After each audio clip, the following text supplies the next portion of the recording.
Malaysian 370, contact Ho Chi Minh 120.9. Good night. Good night, Malaysian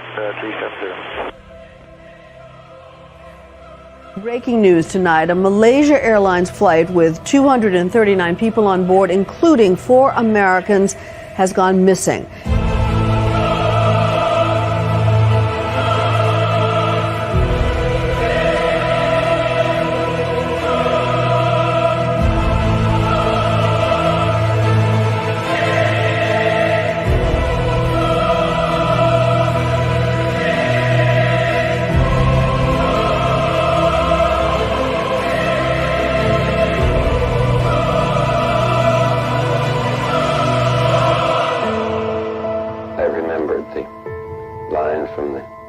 Scripture, the Bhagavad Gita, Vishnu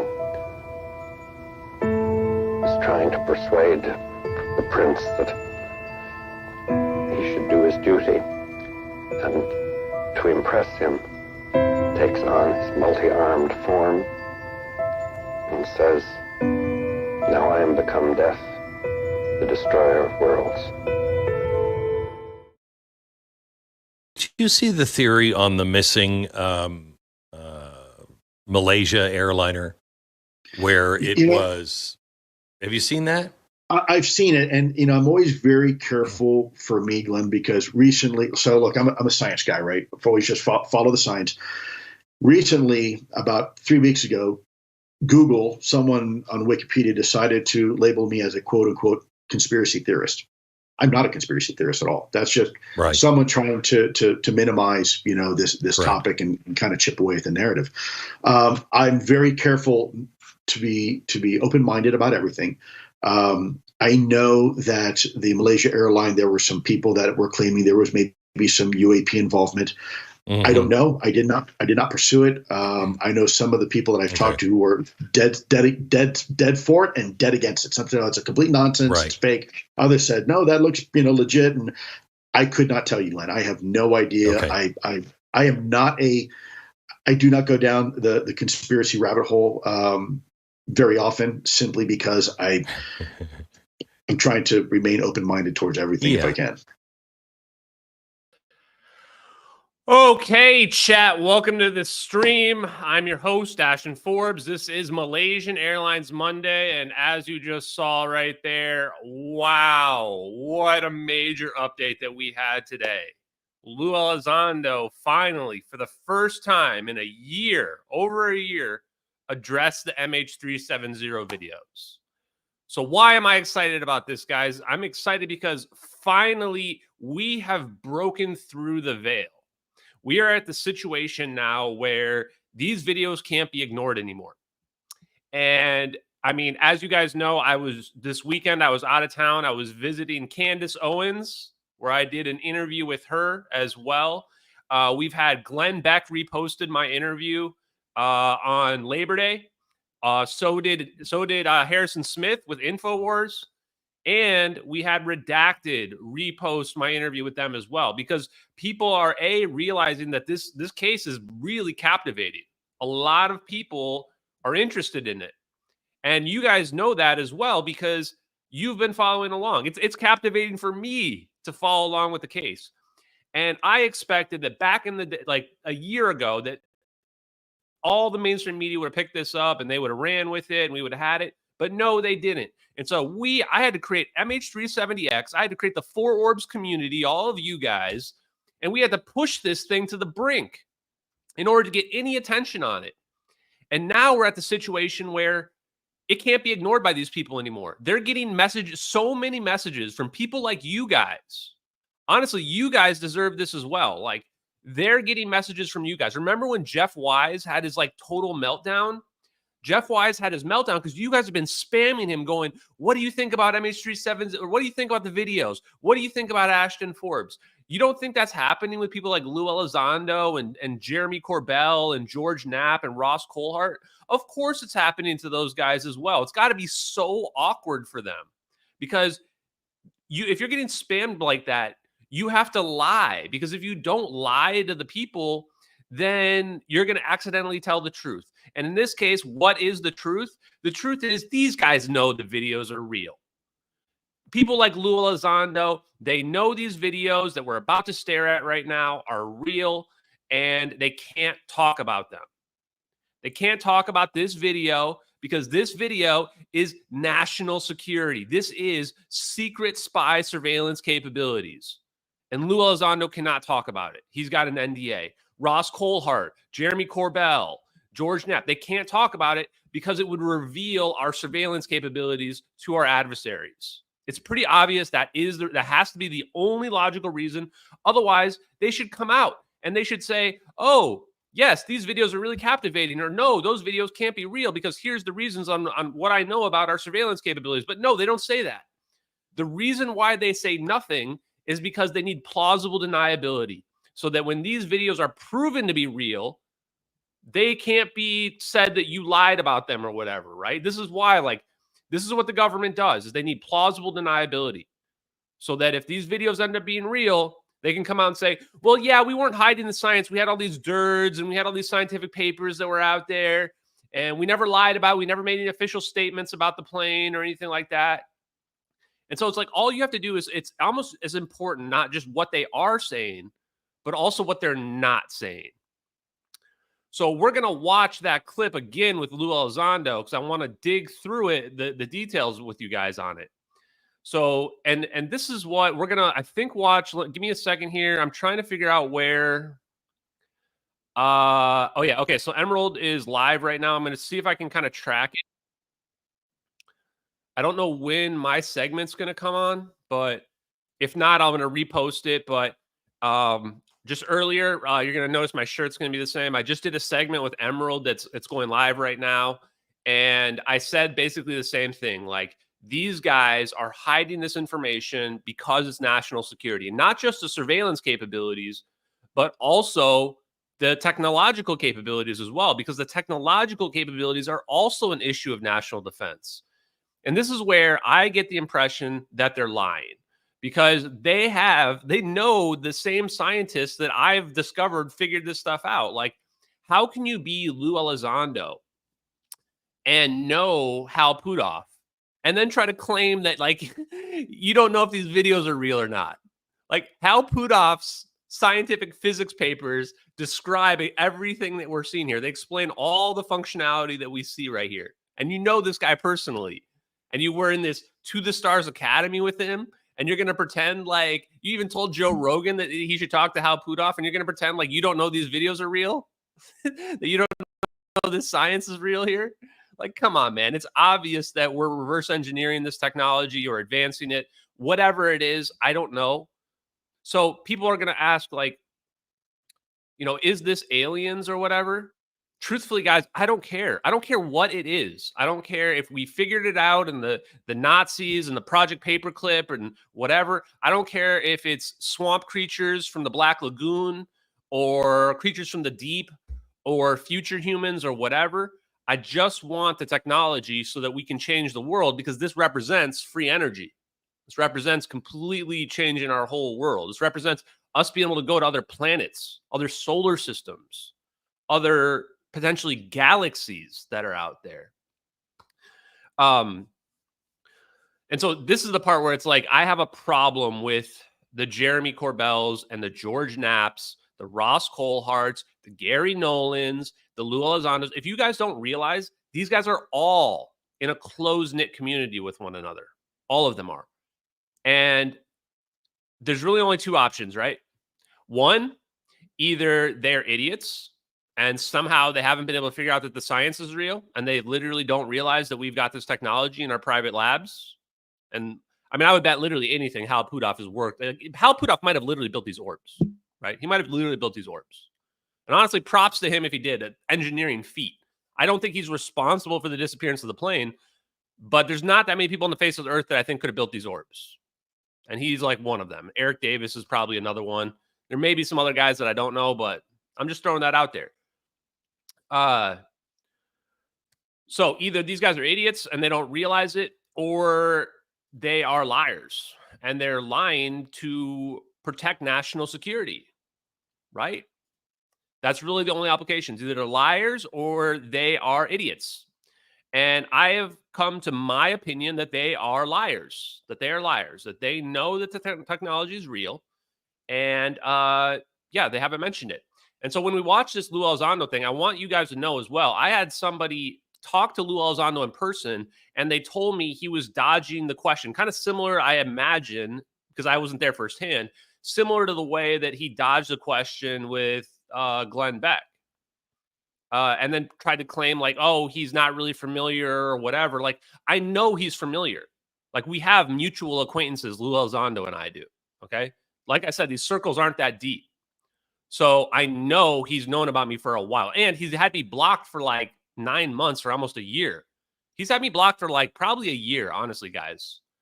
So obviously he knows who I am. I've got 240 million impressions just on X, just my account. That doesn't include any of the podcasters that I've gone on as well, right? 240 million impressions. And so the other thing I want to say too, before we look at this one more time, is that Lue, like, these guys are managing managing the perceptions of Joe Rogan and Tucker Carlson and those guys. They're managing their perceptions. That's how they tell them not to talk to anybody else that's not inside their little circle, right? Don't look at these amazing videos of anti-gravity and a plane disappearing and cold fusion. Don't look at this. Look at this floaty jellyfish alien instead, right? Look at this video of bokeh of a triangle in the sky that's out of focus. Look at these lights in the distance that look like flares. All this garbage videos, right? And this is the part too where if we watch, hopefully we'll get to watch the Emerald piece later, but it's like, who is giving Jeremy Corbell and George Knapp these videos? They're getting military footage from military equipment, and nobody's going to jail over it. There's nobody in the news going to jail over it. So clearly George Knapp and Jeremy Corbell are being given videos by the United States government. So these guys are all controlled. What I think is so crazy is that there's one comment that I wanted to address too, that I didn't reply to, which was that somebody said, oh, well, you're not very likable, which whether or not you agree with that or not, I don't give a shit. This topic is not about being likable. This topic is about getting to the truth and getting to the truth for the families of MH370.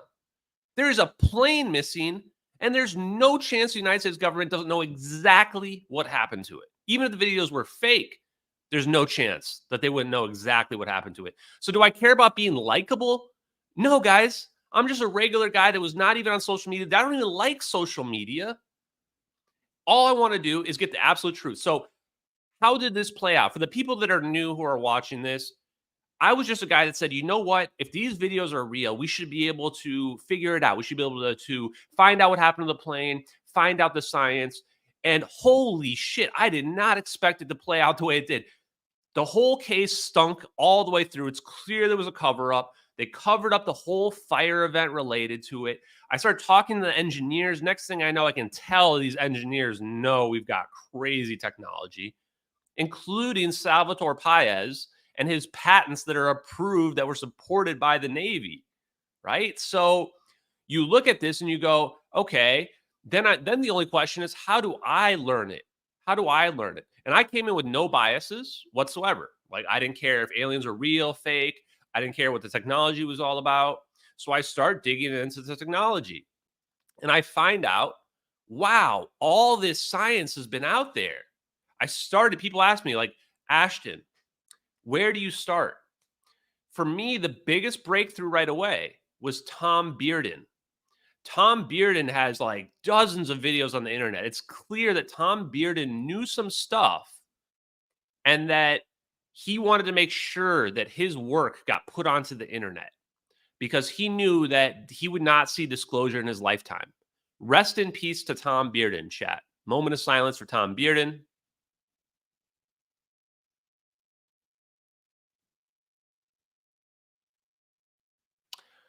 And I believe that Tom Bearden is with us right now. And so if you watch his content, it'll part of it will go over your head. But realize this guy spent like his whole career in black projects. And this led me down the path of figuring out that 0 point energy is not just this sci-fi thing, but we've had it going on. It's basically the foundations of quantum mechanics. And that's how I found out about Hal Puthoff. Truthfully, I found out Eric Davis first. I started reading those dirds, and I'll probably show the clip about the dirds here as well. I'm going to have to get that loaded up, though. And after I found the dirds, I was like, who wrote these dirds? Who organized these dirds? And it turns out these dirds are basically set up by Hal Puthoff and Eric Davis. Like, they're the ones who, they're like directly connected to like all the dirds and getting them set up and written and what have you. And they've got some of the smartest minds that wrote these papers. And then I find out that you look at Hal Puthoff's papers, and you realize, wow, like this guy doesn't miss. Like at some point in the 80s, Hal Puthoff realized that 0 point energy was the answer, that this was the missing link in physics that we did not have figured out in the 80s. And he knew Tom Bearden, I'm sure. I'm 100% sure. And these guys probably all know each other, what have you, behind the scenes. And he starts writing 0 point energy is explanation for gravity. 0 point energy is explanation for inertia. Oh, we can extract the 0 point energy, and we can actually use that energy as what we would think of as free energy, but really it's just like wind or solar. But instead of light and wind and the actual wind and using that as energy, we're using the 0 point energy, and it's unlimited. And even better, we can throttle it up and we can pull more and more and more out, right? So I found Hal Puthoff, I found the papers, and we proved it. So as a little spoiler, one of the things that I mentioned in the Candace interview is, and actually real quick, I want to do this donation before I forget. Thank you, Daniel Borg. Hey, what do you think about the work of Stephen Greer? So Stephen Greer talks to a lot of these guys. I haven't seen an interview with Hal Puthoff and Stephen Greer, but he talked to like at least 3 or 4 Lockheed Martin engineers. And by the way, thank you very much for this donation. That's very nice of you. And so that's why Stephen Greer knows that the technology is real. Now, what happens for a lot of these guys, and I mean a lot of them, is that the moment they find out that we have this crazy advanced technology, they start to be like, okay, this is crazy. Like, what does this mean? What's the bigger picture? Some of them go all in on consciousness. Some of them are all in on remote viewing, sacred geometry, aliens, crop circles, all this other stuff, right? That's where they made their mistakes. Because once you go all in on that, now everybody's just going to dismiss you. Especially in the 80s and the 90s, this was way too far in the woo. Only now in the 2020s, when we really understand quantum entanglement and AI and all this other stuff, can we look at that and go, like maybe there is something there. But the key is that you need to start foundationally, right? You need to start your foundation and you need to build your way up. And if you are already working on CE5, which is Dr. Greer's thing, where he's summoning spiritual aliens from the other dimensions or whatever, you're up here, man, and you're losing way too many people. Like, you need to start down here with like, hey, 0 point energy is real. This is why Dr. Greer's documentary about the lost century is so good and such a really, really good interview. So hopefully that answers your questions. I think that he's 100% right on the engineers and the science and technology, but he never really understood how the science worked. And that was a big mistake, because I think he's intellectually smart enough to have figured it out if he had looked into it. And yeah, you have to leave the lore behind, right? Like, who cares about the lore and how many species of aliens there are and who they're abducting or whatever? Like, we'll get to that. And it's not going to be me getting to that, by the way. Like, I'm wiping my hands of all this. Like, the moment we prove all this stuff's real and it finally gets picked up and we admit this crap, I'm going to go to posting pictures of wolves and tigers on the internet and just shit posting all the time. That's what I'm going to do. I'm going to let everybody else figure out, like, oh, okay, what's the bigger picture? There's just 42 races of aliens, and the reptilians are the hottest, or whatever people want to talk about, or they're from some other dimension, right? Like, I leave that for the other people. I just want to go to Star Trek world and have my replicator my free energy device, all the other stuff going on, right? And then I'm happy with it. And my Pulitzer Prize.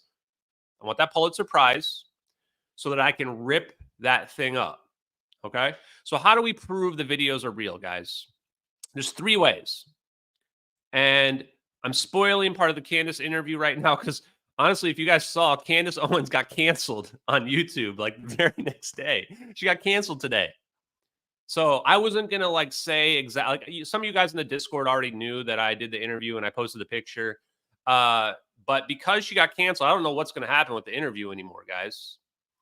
And so that's why I'm going to give a little bit of disclaimer. So there's 3 things that you can prove it. 1, the government could admit it. We know that's never going to happen. The government's never going to admit this. It's too huge. Literally, no one would trust the government ever again. If the MH370 videos were proven to be true, no one would ever trust the government. Like ever again. Not in our entire lifetimes. Some people would literally have mental breakdowns because they would just be like, I trusted the government my whole life. Does this mean that COVID was a lie? Does this mean I didn't need to get a shot for a cold virus? Right? Like, yeah, they're gonna melt down. The second way is Edward C. Lin. Okay, Edward C. Lin. We know who the guy is who leaked the videos. How often has there been a time where somebody's like, hey, these videos are real, and I found the guy that leaked the videos. Like, I looked through his case, and he has to be the guy. There is nobody else, just this guy. And the time frame of his assignment on this spy plane program is 1 month before and after the plane incident. Like, that's absolute proof. This guy's the guy. Like, but then there's even more. Like, turns out he also, his lawyer tells the world that the classified information that he leaked is available on the internet. And they're trying to put him in prison for life over it. You're like, of course it's these videos. There's nothing big enough except for these videos. That has to be it. So Edward C. Lin comes out. That would prove it as well. The third way is the science.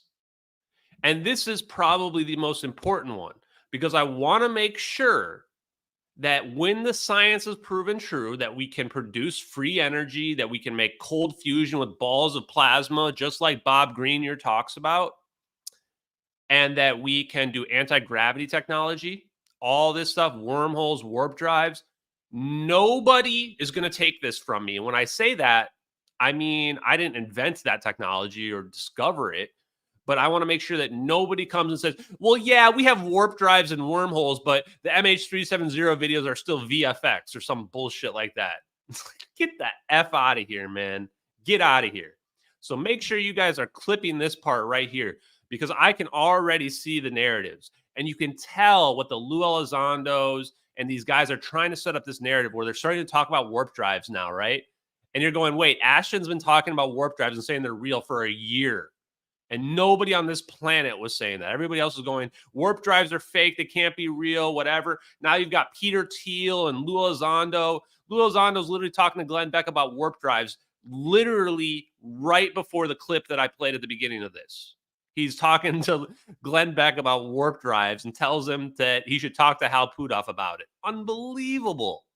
Unbelievable. In fact, I might try to pull the segment, actually, so you guys can see that part too. So yeah, I want to make sure there's 3 ways. So government admits it, number 1. Number 2 is that Edward C. Lin comes out. And number 3, as a whistleblower, right? And number 3 is that we prove the science to be real, or science ends up being real. And that's the beauty of these videos, is that we've got them boxed in because we have 3 legitimate ways to prove the videos are real.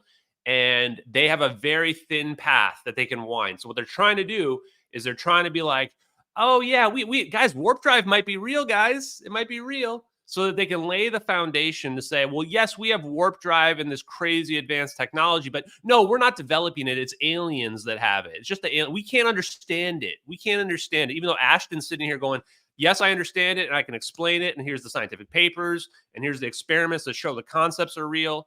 And they're laying that foundation. They're laying that groundwork.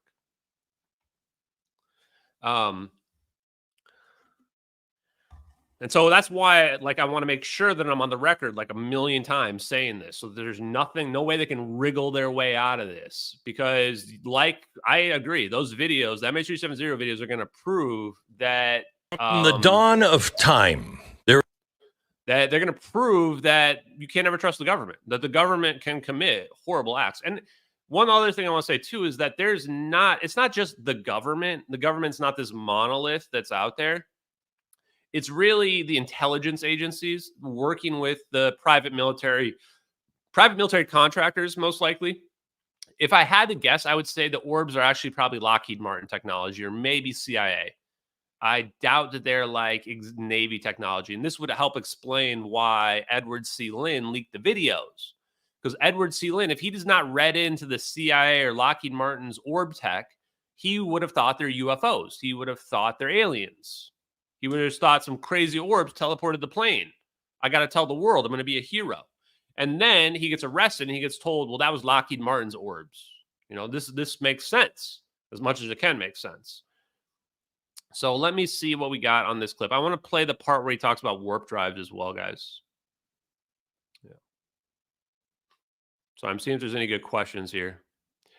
Yeah, and the whole thing is great cover. It's a great cover for our technology, you know, and it's a great cover for the black budget programs that we're putting out. You just say, oh, it's UFOs or they're drones. They're drones flying around. That's the other one. That's the term they're using now, guys. So like whenever they tell you there's like drones are like swarming our stuff, like you should be very skeptical because what do they mean when they mean drones? Drones is like an all-encompassing term. You could argue that the orbs are drones in the MH370 videos. Yeah, JSOC could also be responsible. And this is another spoiler for their interview, is that I said that the people that know are probably the director of national intelligence. That's Avril Haines right now. And the reason why she certainly knows is she was like deputy director of national intelligence under Obama, underneath, I think it was James Clapper, right? James Clapper, I think. And then there was John Brennan as well. So the CIA director and the directors of national intelligence, they know. And then the president knows because they get briefed on a need-to-know basis. Like, hey, we orbed the plane away, we're screwed. And then they tell the president, and then the president and their advisors will come up with the policy. The president's the only one that can come up with the policy. How are we going to handle the orb situation? We orbed this plane away, right? Okay. And this was the next thing I want to say. Thank you for saying the great show on Redacted. So the Candace Owens interview is probably going to take a couple weeks. I have to actually email them all the stuff. I'm actually going to send this Lue Elizondo clip to them as well, actually. And a few others to like insert over our interview and put in there. So it's probably going to be a couple weeks. I'll let you guys know when there's an update on it. In the meantime, check out the Redacted interview. The Redacted interview got re-uploaded, and it already had, in less than 1 day, more views than the first original playing of it. And the reason for that is that people are starting to wake up. There's this collective consciousness rising where people are starting to realize, like, oh, maybe this technology is possible. Maybe it's not just science fiction. And there's a lot of people as well that are just like are realizing that, you know, we can pull off a major conspiracy, like covering up what happened to this plane. The sad part is it didn't take very much. Like people say, oh, well, like, how could you cover up something this big? It was actually trivial. All they had to do was fake 10 rows on an Excel spreadsheet and then float this idea to CNN that the plane went in the South Indian Ocean. And then it just becomes this ball where you just give it a push off the hill and it's rolling down the hill. And it has a life of its own at that point. And then you've got bloggers and other idiots out there just being like, it was a suicidal pilot, blah, with no evidence whatsoever. And then everybody just goes and feeds into it. Next thing you know, you've got morons like, was it Red or Green Dot Aviation and Mentor Pilot, these total idiots who are just spreading complete disinformation on their YouTube channels to millions of people going, I listened to this audio recording and I've trained people before and I heard a secret inflection that made me think that this guy was raised agitative state or whatever. Like, Mentor Pilot's a fucking idiot. He's a fucking moron. These guys, like the fact that they push this pseudoscience bullshit on their YouTube channels, and they've got like mid-roll ads, not just mid-roll, but like they're like literally sitting here trying to sell you shit in the middle of their ad where they're trying to like solve the mystery of the plane. Like these people have no credibility whatsoever. None at all. They didn't do any research in the situation. They didn't look up any of the witnesses or anything. All they did was regurgitate the same NPC talking point nonsense that there's no actual evidence for. It's like, oh, the pilot wanted to make the plane disappear at this exact right moment here, as if a suicidal pilot's like, I'm going to try to make this plane go dark so that nobody can find it. Dude, you're a suicidal pilot. You don't give a crap what happens. You're about to die. It's literally zero common sense, zero logic whatsoever. And the worst part is there's just no evidence for it. Simulator data ruled out.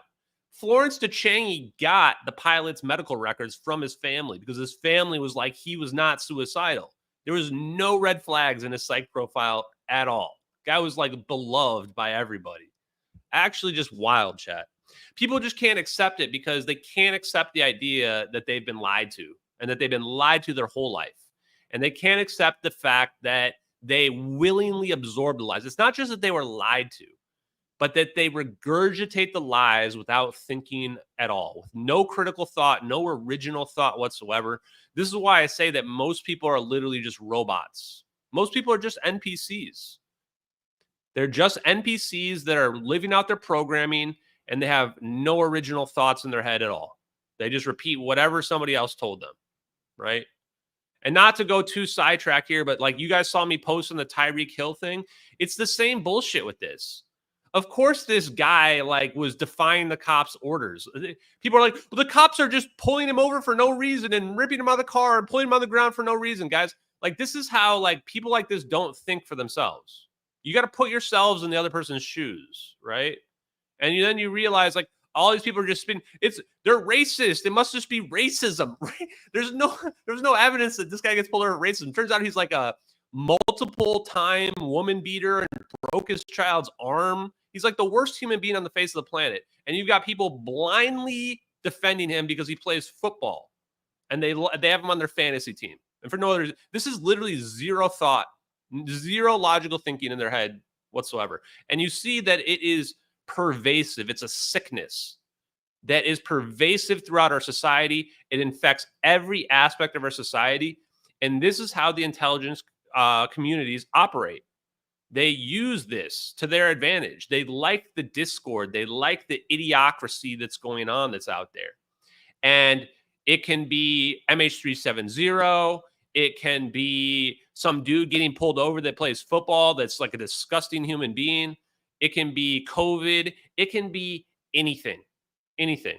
And this is where people say, oh, MK Ultra or whatever. This is where like I actually give a little bit of credit to the idea of mind control. Because it's a form of mind control and brainwashing. The same way where people just go, I was taught the laws of thermodynamics mean that free energy is not possible. That's not what the laws of thermodynamics say at all. But again, no critical thinking, not one original thought in these people's heads. They literally just repeat whatever they were told to think, right? So there we go.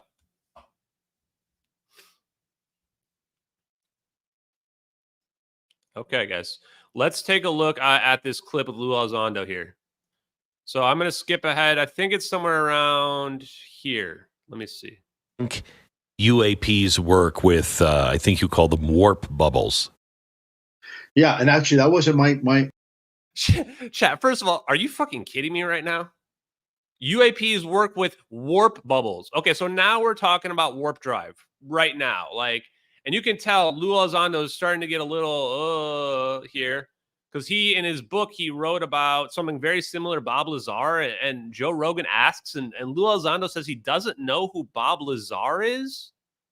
You don't know who Bob Lazar is. You know Jeremy Corbell and George Knapp, but you don't know who Bob Lazar is. Like one of the first things I didn't know about any of the lore of the UFO community, but I knew who Bob Lazar was. The guy is like the #1 legend in the UFO phenomenon for the last 30 years. He put Area 51 on the map. Lue Elizondo doesn't know who he is? Like, there's just too many red flags with this guy. So let's see what he has to say about warp bubbles. My term. The U.S. government. So let's kind of backtrack here just a little bit. Let's rewind. One of the arguments is that the vastness of space is so great, and that we cannot break the universal speed limit of the speed of light, that it would take centuries, if not millennia, for a life form to get here. It's just the vastness of space is too big. There are some theories that kind of shortcut that, because we know we can't go faster than the speed of light. But if you look at the theories of what they call an Alcubierre drive, you can compress and stretch space-time to a degree that allows you to travel faster than light without actually having to break the speed of light speed limit. Now, I know it sounds kind of strange, but if you look at how this theory works, it makes sense. In essence, you create a bubble around yourself, and you can compress space-time in front of you while space-time is being, in essence, elongated behind you, and so you move within this bubble. What is space-time? Because people will say, well, you're kind of hurting my head here, Lou. What do you mean space-time is flexible? There were three types of physics models. The first was Newtonian physics. Really, during the Renaissance, it was Newton who really understood the relationship and the observations of physical matter in a physical world, right? I just want to point out, someone mentioned, oh, look, Lou watches Ashton's streams, right? Like, he's literally talking about the exact same stuff that I've been talking about, but he's just not as high level as we are. Like, honestly, a random person in the chat, where's the chat? Probably over here. Any random person in this chat probably knows more than Lue Elizondo does about the science at this point. And when he's talking about warp bubbles, you can look at it from two perspectives. You can look at it from the perspective of the orbs, where the orbs are like basically like pulling space around them. But you can also look at it from the perspective of a wormhole, where you're like actually making a bubble where like the plane's just gone, broke right through the fabric of reality. Now, the one thing I think that the MH370 videos throw a little bit of a curveball on the Alcubierre drive, because when we dig into the 0 point energy, I'm just going to go full screen for a second. When you dig into 0 point energy, you realize all we really have to do is remove the 0 point fluctuations in front of us. So I'll go sideways. If I remove the 0 point fluctuations in front of us, then what's going to happen? The positive energy behind me is going to push me forward like this. Whoops. There's something on the ground there. It's going to push you forward. So when you look at it like that, you might not even need to contract space in front of you and expand it behind you, or maybe I have that backwards. I think that's right. You might not need two different actions. You might only need one. And then you might just be able to float freely. Or maybe it is really Alcubierre warp drive, and they are creating a space-time, a warp bubble around the object. The other way to look at it is like this. Maybe it's a situation too where creating the ball of plasma that we see with the monopole in it, maybe that itself just bends space-time. And that's the mechanism for the object to float. And then it's just a matter of pulling and pushing yourself forward, like, like this or whatever. So it's hard to tell exactly because we're just looking at a video that's in thermal, but we can still glean a huge amount of information out of it, which is why those videos are so damaging to United States intelligence. What did Heidi say? Rick Dottie is a friend of mine. This clown is the new updated version. Yeah, I don't know. So here's the thing, guys. I don't think Lue Elizondo's lying about everything. The truth is, I think, oh crap, maybe I missed it. Hopefully I didn't miss the clip. I think I might have missed the segment. I think that Lue Elizondo is telling the truth to the best of his ability that he can say without breaking his NDA, right? But the problem is the NDA part of it makes it so he can't talk about some of this stuff. And then, if you're a patriotic American, you're a military guy, whatever, like he is, then you want to make sure that we are the safest country. My view on this, like the Russia versus China versus US, which they're all working on this technology, is that it doesn't matter who has the most advanced version of this technology, because we've already reached the point where we could destroy the whole planet. And if we can destroy the whole planet, we all have to get along. If we don't get along, we are doomed. We are just straight up doomed. This planet is going to be destroyed, 100%. This is not nuclear weapons we're talking about anymore. We're talking like, boom, gone. Everything's gone. Just gone.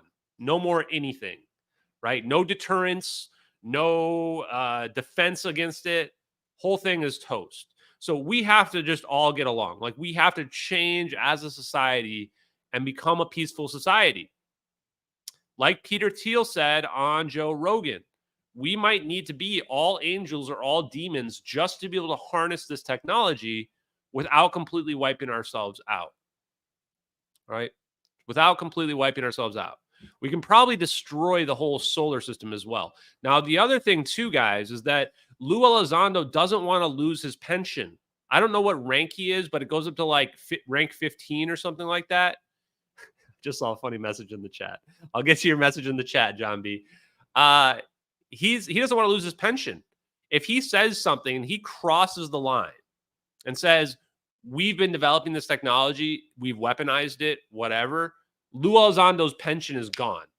And he loses all the money that he would have for retirement. This is how they control people. This might be why he sold his book. He's probably going to make a good amount of money off that book. And he might need it. He might need it. So we can't just vilify somebody completely. I know there's a lot of people that are like, Lue Elizondo's a liar, blah, blah, blah. He is lying by omission, for sure. Or he's an idiot, but I think he's just lying by omission. But that doesn't make him an evil person. We have to realize that everybody is just they're following these incentive structures that are kind of perverse. Like for Lue Elizondo, it's the money, it's his family being taken care of, etc. For some other people, like, and I'm not saying this is a fact, but let's say Jeremy Corbell, it's like he's obsessed with aliens or something like that, right? And it's got to be aliens. It's got to be. I can't accept that it's our technology. It's got to be aliens. My whole life is built around aliens being real, right? For me, I don't have those biases. I just don't care. So everybody's got their own. And for me, then it's like, I don't care. I'm well enough money-wise that, like, I don't really give a shit. I mean, I could probably be in trouble if I were to lose my job and all this stuff. I have a real job. But for me, I just think that when I look at the technology and I look at all the problems we have outside, there's like, if I were to just like go out and look outside, I'd probably see like 3 homeless people, right? We have to fix this. We have to fix this. This technology can fix that. So somebody asked me, will I be on Hawk Tua's new show? Talk Tua is what it's called, I think, right? I don't know. I don't think so, but I follow her, so sure. I think that would actually be a fun conversation. And people say, well, why would you want to talk to an e-girl or whatever? Because I want to reach different audiences. The same reason why I talk to Candace Owens. And I want to get to a point where I don't have to just talk about the videos and the evidence all the time, because the only downside I had with Candace Owens is we talked about the evidence of the plane for like 2 hours. And then I only got to talk about the science and what it meant for humanity for like 30 minutes. I want to be talking about what the implications are for humanity and how we change humanity in general to get to a better spot. And for the people that have been criticizing me about the Tyreek Hill stuff, that's fine. You can criticize me. I'm not going to block you. And you say that, hey, you know, cops need to act better. Yeah, they do. But we need to improve as a society first. The reason why cops are aggressive like that is because they want to go back home to their wives and not be killed on a random traffic stop. Because it happens. People roll their windows up and they have tinted windows, and then they shoot the cop. And now that cop's family they're screwed. They have nothing and they lose everything. This really happens. So we have to change as a society. It does involve changing law enforcement. It involves changing every aspect of our society. And we've all got to do it at once. And I think this technology is a way where we can do that. And if we end up destroying ourselves, well, at least we gave it our honest try. We gave it the college try, chat. We gave it the college try. Okay. Let's go back to his description now of this technology, because he's going to talk. He actually talks about wormholes here too. He actually talks about wormholes here as well. Like, you can tell these guys, and some people say, like, you know, they think that Ashton, they're like, is Ashton pushing disclosure? We are. Because the more I talk about it and the more people wake up for it, they kind of have to talk about it. Because otherwise it looks really awkward when they try to talk about it later on and everyone's going, well, Ashton already said all this. Ashton already said all this. So they're trying to get ahead of the narratives. Because if you're not ahead of the narrative, you can't push the narrative in the way that you want to try to say like, oh, the aliens are going to come and invade and take over. Bro, if you've got warp technology, we are of no threat. There's nothing we can do to stop that. Like, it's kind of like the magnetic pole reversal people, right? They're like, the magnetic poles are going to reverse and there's going to wipe out all the continents. Okay, well, what do you want me to do about it? I can't do shit about that. If that happens, that happens. As well, it's game over. Same with the aliens with this kind of technology. If they come over and they have this technology, it's game over. They've got it. You won, right? Like, I bow down. Who's my new overlord? Is it Xenu or which one do I have to pray to now, right? I don't know if you guys have seen Rick and Morty when the giant heads come in. They're like, it's like, screw the old gods. There's a giant head that literally controls the weather. I'm going to go pray to that later. Like, that's kind of that situation, right? That's what's going on here. So there we go. Okay, let's go back to this. Chat, you guys are on fire today, too. I can't even keep up with all the messages. Force equals mass times acceleration. I put enough energy into this, and it's going to go this direction. It's going to stay in that direction until it's interfered by an outside force, etc.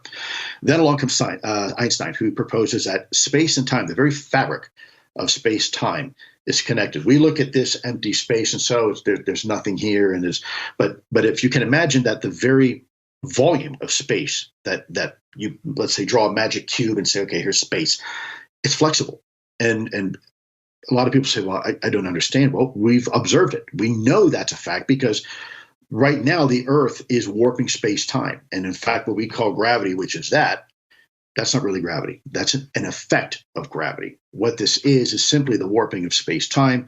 And so the objects come together.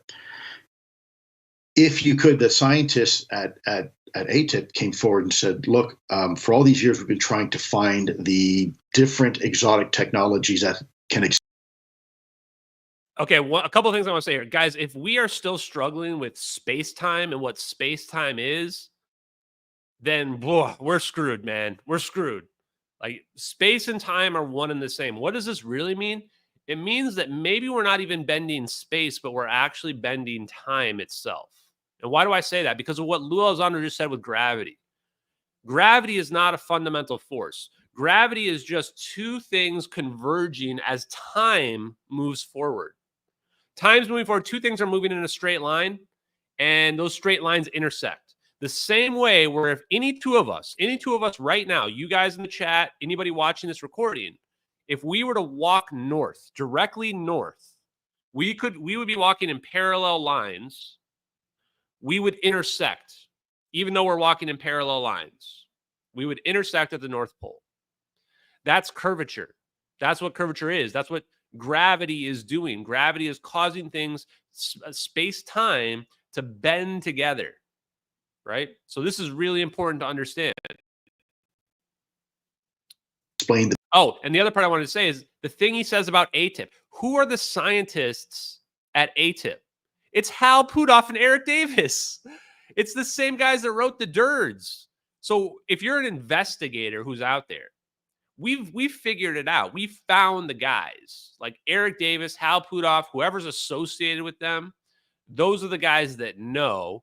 This is why they're talking about wormholes, warp drives, free energy, because they know it's all possible, because they've figured out how it all works, because they've seen some orbs, maybe alien orbs or our orbs or whatever. They've figured it out. And they've been Lue Elizondo has been talking to them. I don't know this for a fact, but I know it to be true because I can just tell based on the way he's talking. The difference between Lue Elizondo is he didn't go and read all the scientific papers. I can tell that his information he's a smart guy, but he's regurgitating what he was told, maybe in skiffs or whatever, right? Truthfully, guys, are you ready for this? I bet you there's been skiffs where they talk about the science that we have been talking about on this live stream. The science that we've been talking about in this live stream has probably been discussed in skiffs and secret meeting rooms or whatever they are. You know, I think a skiff is really just any building that has like a certain security parameters around it with like probably armed guards and what have you. But like, I would not surprise me at all if like even that science and talking about it was like done only in very secure secret settings, which would then let you realize that like there's almost certainly beyond any shadow of a doubt, like foreign governments watching these live streams because they're like, yeah, maybe this guy's on to something, right? Turns out I am. Yeah, free info for you guys, you know? It's not my fault those videos leaked to the internet and I was able to put 2 and 2 together. And then lastly, one more thing I want to say before we go back to the video. Just, I've said this before, I'm going to say it one more time, that I was not given any secret information. Nobody has told me that we've got these orbs hidden in this location or anything like that. No, sorry. There's nobody you can arrest or anything like that. I literally figured it out by myself. That's the beauty of this whole situation. All 100% open source intelligence. Open source. Everything is available on the internet. If the government, the private military contractors, or whoever else is pissed off about me talking about this, wants to be mad at anybody, just be mad at yourselves. Just be mad at yourselves. You're the only ones to be at blame that you messed up by deciding that you were going to orb this plane for whatever reason you thought. Maybe they got too overconfident or whatever, right? They're the ones to blame. This is all happening because they took that plane, right? Exactly. Okay, let's go back to Mr. Lue Elizondo here. And for the record, you guys in the chat don't have to be worried, right? Like, I think I've had some people that think that they're worried or what have you. You know, I would say the crosshairs are on me. I'm the one who's pushing most of the information out there. And I'm protected because of all the major shows and stuff I go on. And I literally tell people like Ian, I even told Candace, like, if I disappear, I expect you to Streisand this shit and, you know, amplify everything that I've done. And people will. And people will. So, yeah, seethe harder at PMCs. Seethe harder. Hilarious. Yes, I know Candace was suspended this today, so I don't know what's going to happen with the interview. We'll see. But honestly, it doesn't even really matter that much. But Candace is great to get it to a wider audience. But this thing is just building up and up and up. I don't know how many years it will take for it to get to a point where it's just like self-evident. But that's what's going to happen. And the science is going to keep coming out. And I'm going to keep learning the science. And if I do end up, you know, not having a job anymore, then I'm just going to dedicate myself 100% to quantum mechanics. Because I still have to learn like the math. That's probably the hardest part for me. But I've got to learn all that too. And yeah, you don't need to worry about me, although I appreciate it. If you pray for me, I appreciate that.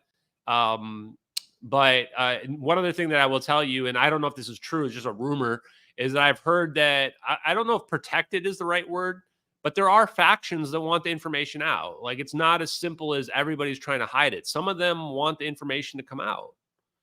And so the people that want the information to come out, they support what I'm doing, as long as I don't, you know, push it too far. And that's the reason why I do kind of censor myself. There are some aspects of the free energy stuff that I don't talk about. Some people have already figured it out. I know just from watching the messages in the chat. But there's some aspects I just don't talk about that much. Same with the gravity. When it comes to like engineering it and literally like how to piece it together, like that's the reason why I don't talk about some of that stuff. Is not really, I could talk about it if I wanted to, but I don't know. I don't think it's necessary, I guess. I think that if you're going to understand the concepts, that's the biggest thing. Most people don't care how the iPhone works, right? Most people don't care about how this works. They just want to know, does it work? And can I get an iPhone? And where do I buy one? You know? So that's the reason why, guys. Okay, let's go back. The peculiar performance characteristics of UAP. In essence, how do UAP fly, right? And what are all the technologies you would need to do it? It was in 2015 where they had this revelatory moment where they realized the 5 fundamental observables of UAP, which were hypersonic velocity, instantaneous acceleration, low observability, transmedium travel, and in the vernacular, anti-gravity. So, wow. You know, hold on. I got to Google the 5 observables. So the orbs are exhibiting all the 5 observables. I did not realize that. So these guys know the videos are real. Literally every single one of the 5 observables, the MH370 videos have going on. Every single one. All of the observables I'm going to show the video one more time so you guys can see we've got all 5 observables at play, I think. Because some people, a lot of videos don't even have one of the observables. These videos have all 5. Sudden and instantaneous acceleration and high velocity. Hypersonic velocities. Hypersonic orbs, guys. Look at this. I can't believe this. I've never read the 5 observables before, chat. This is crazy. Ashton is intuition personified. Krishna said in the Bhagavad Gita, as it is, I am the intelligence of the intelligent. Dude, that's a sick quote. I love that quote. Thank you very much. That's awesome. It's really nice to say. Honestly, the one thing I do have is I have a very good intuition. I don't know where it came from. I do think the intuition came from being on the internet and seeing all the fake news shit for the last 20 years. No, I've never said the videos were debunked. The closest it ever came was I'm going to tell a quick story, guys. When the satellite pictures came out and the supposed photographer started making their debunk video, I had a moment of doubt. Kim.com had messaged me that morning. Actually, he called me up. He wanted to talk to me personally, and he pressured me super hard into being like, you've got to let this go. You've got to let this go, blah, blah, blah. You have to say the videos are fake, blah, blah, blah. Like literally, I wish I had recorded it because I would play it right now for you guys. And part of me was like, I realized that the government planted those pictures on the internet. That's the only, to me, some people say the photographer manipulated the photos or whatever they did. Maybe. But what I believe is that the intelligence community put those images, they took the satellite imagery, not the videos, the satellite imagery from the database, and they planted it on the internet and that dude's hard drive. They planted it out there. They injected it onto either over the top of existing images or they inserted it in there. And people had no idea one way or the other because who's going to remember how many images there were? But most likely they just inserted it. They somehow injected that onto the internet and they did it in 2016. They did it in 2016 during the Edward C. Lynn trial because they needed to have an insurance policy because they knew that the videos were on the internet. They knew the videos were on the internet and they needed to have an insurance policy for if the videos ever got popular again. And so they put those images out there. Now, it's also possible that they manipulated the Wayback Machine, but it seems hard to manipulate the Wayback Machine. Certainly possible, but difficult. But that could be another way they could have done it. There's also a chance that it was a big corridor crew prank and they just won't ever admit to it because it would make them look terrible. They may have been trying to prank because we had a lot of people trying to scam me as well.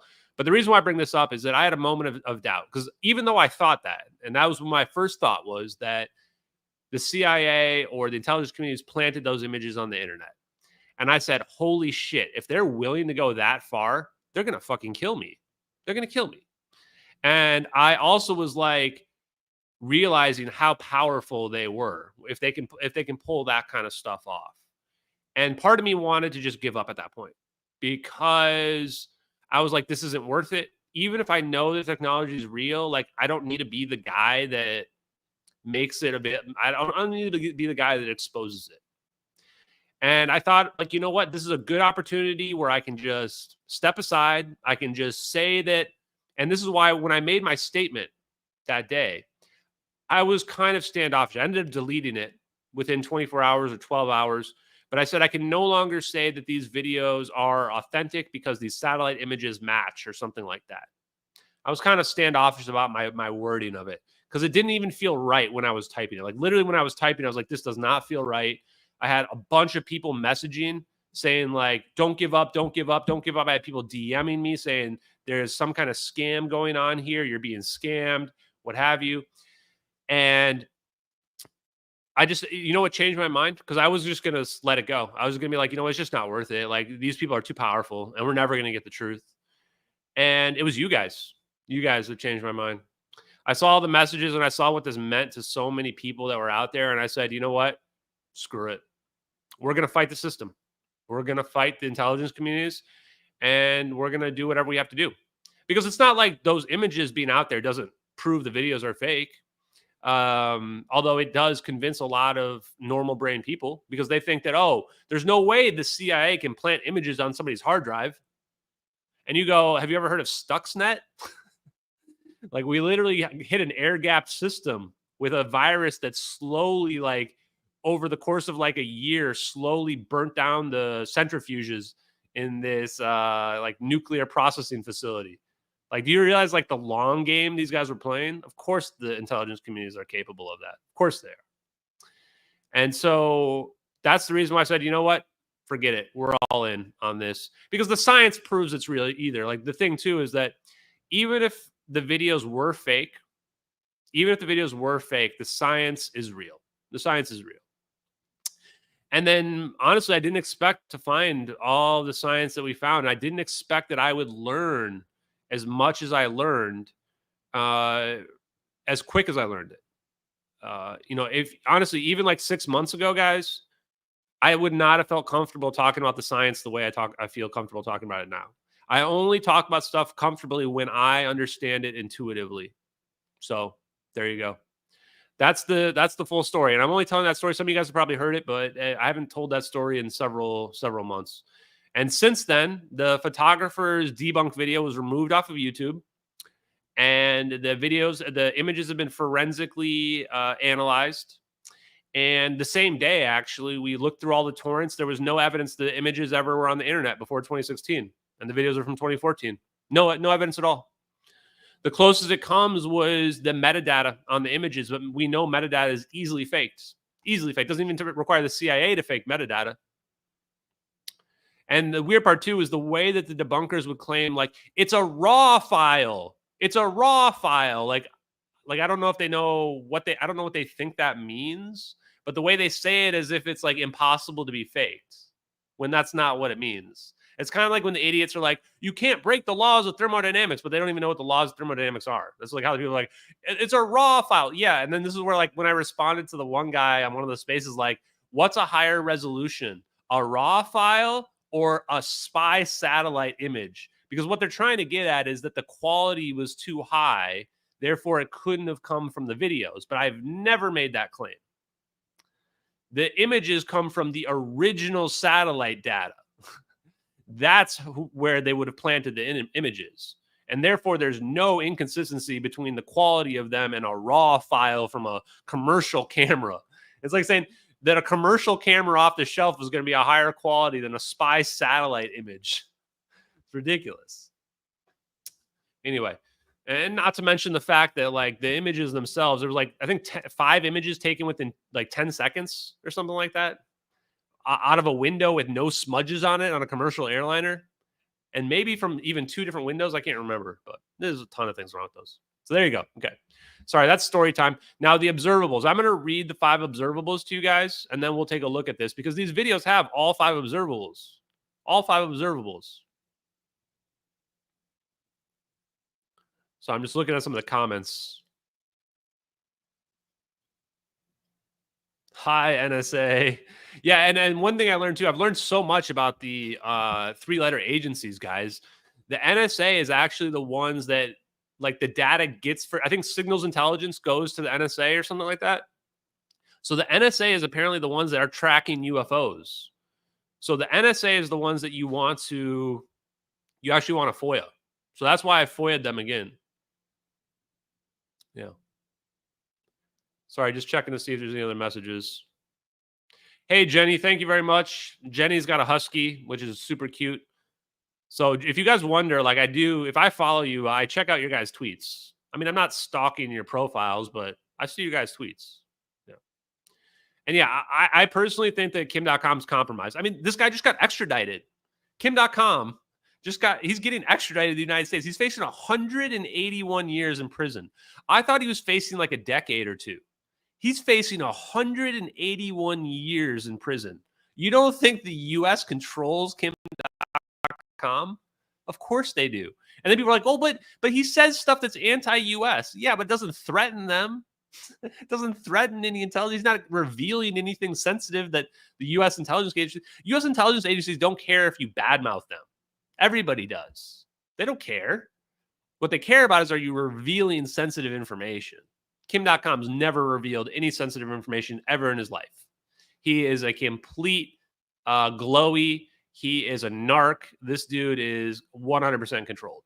And I should have realized it right away, but I myself was naive. Very naive, guys.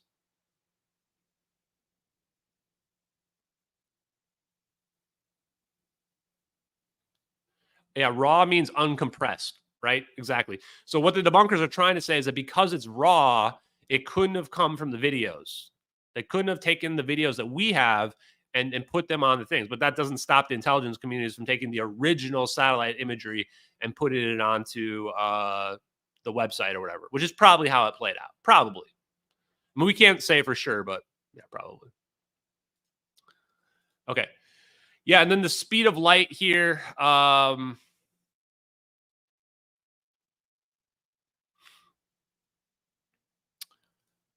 The big thing about the speed of light is how do you get around the speed of light? You change the medium. The medium itself, just like with this water bottle, right? You can shoot a beam through this water bottle, and it's gonna, when it goes through the water, it's going to change its direction. It's going to look like it bends a little bit.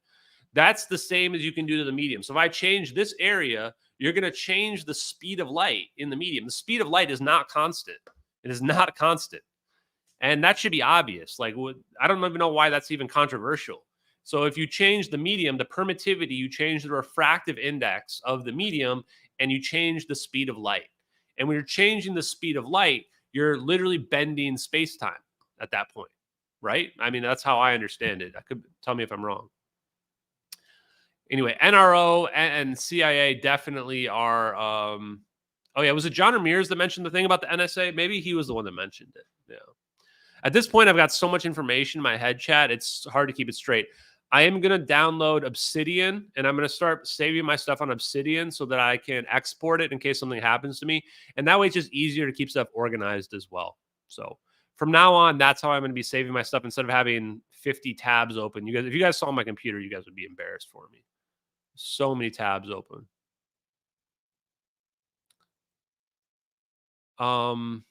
And just one other quick question was that it's really a question of how much our society has changed. I do think that it's possible that even if we aren't necessarily reverse engineering this technology, some of this black project technology is leaking out. The way it leaks out is the engineers that work on it, they're allowed to patent certain aspects of it. Just like Hal Puthoff's communication device, they can patent certain things, and then it gets out, and next thing you know, we've got a cell phone that's like, you know, this is like more powerful than a computer. So this is how like we're advancing. It seems like we're advancing more rapidly than what we would have expected. Okay, guys. So 5 observables: sudden and instantaneous acceleration. So the sudden and instantaneous acceleration you're going to see when the orb comes flying in, and it's going to spin around the plane. We're seeing sudden and instantaneous acceleration. Hypersonic velocities without signatures. Objects that are traveling well above supersonic speeds and yet leave no obvious signature behind. Specific signatures normally include acoustic, heat, and electromagnetic, and are traditionally recognized as a sonic boom, vapor trails, and atmospheric ionization. Currently, even the most advanced military and reconnaissance aircraft have detectable signatures. So what they're saying there is that those orbs are making no noise. Those orbs are making no noise. They're not making a sonic boom, even though they're going like 3,000 miles an hour when they converge on the plane. So we have acceleration, hypersonic velocities, low observability. Inability to get a clear target picture remains elusive. Descriptions by witnesses are often difficult to describe, while radar returns often come back nonsensical or even jammed. And the reason is because these things are bending space-time. So the radar can't really get a good imagery on it. Generally appear opaque and semi-metallic in nature, both on camera and live. In many cases, it is nearly impossible to actually see the object, and instead reports include what is often seen around the object. So I think the reason why we're seeing the orbs the way we do is because it's a ball of plasma. It's not actually a physical object. But the reason why we see this weird heat signature in this field is probably the low observability. Transmedium travel. Remember, the second orb comes out of the water. So this is the ability to go through the water, through the sky, and in outer space. We see the second orb come out of the water. So we're seeing, that's 4 observables. We're already seeing 4 of the 5 observables, and then the last one's positive lift. Objects that are apparently resisting the natural effects of Earth's gravity, yet without the normally associated aerodynamic means for lift and thrust, like no wings. So literally, you're about to see all 5 observables, chat. All 5. So let's count them as they come in. The first one is going to be hypersonic velocities. Right there. Look at this. Hypersonic velocity. Orb is flying in 3,000 miles an hour. Hypersonic velocity. And then it changes immediately. It goes past the plane, turns around. This is the super acceleration right there. What you're seeing is the super acceleration.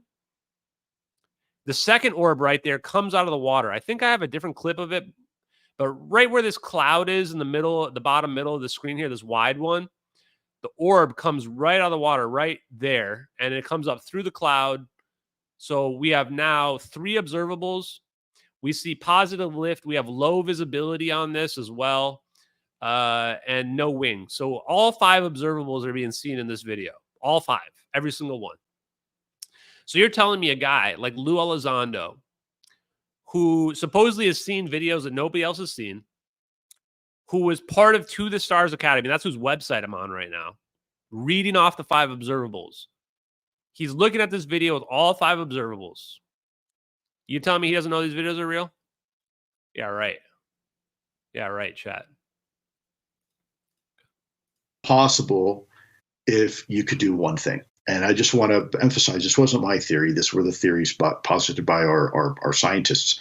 Right. And they said, basically, if you could you create a bubble around you in a localized area that insulated yourself from the effects of space-time, then the way people would perceive you inside that bubble would be different than the way you perceive space-time. Meaning, for example, if you were to eliminate all the effects of Earth's gravity and space-time around you, and you could manipulate space-time in a localized area, what for you is just a walk in the park, maybe taking a stroll down the road. To me, I would see you going in super fast speed. So let me give you an example here.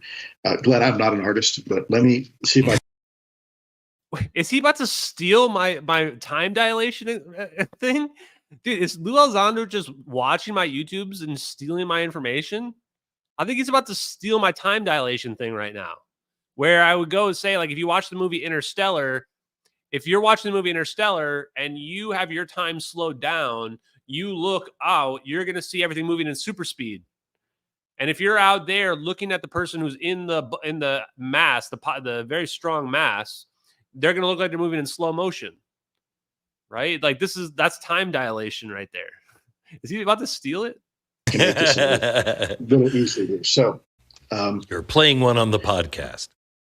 Yeah, I'm going to pretend to be an artist, and I'm going to while draw you're it doing that, down too.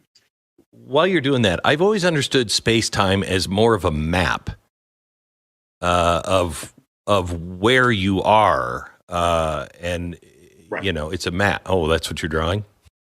Oh yeah, I read all the comments, by the way, on both chats, guys. Yeah, Glenn Beck he's not buying this either. He's having a conversation, but you can tell he's not really buying it. When he was talking to me, like I was red pilling Glenn Beck pretty hard. I would like to talk to Glenn Beck again, especially after this interview, because I would want to respond to what Lue Elizondo's saying here for the most part. Yeah, for sure. Because if I just tell him, like, guys, this is the guy that was on To the Stars Academy.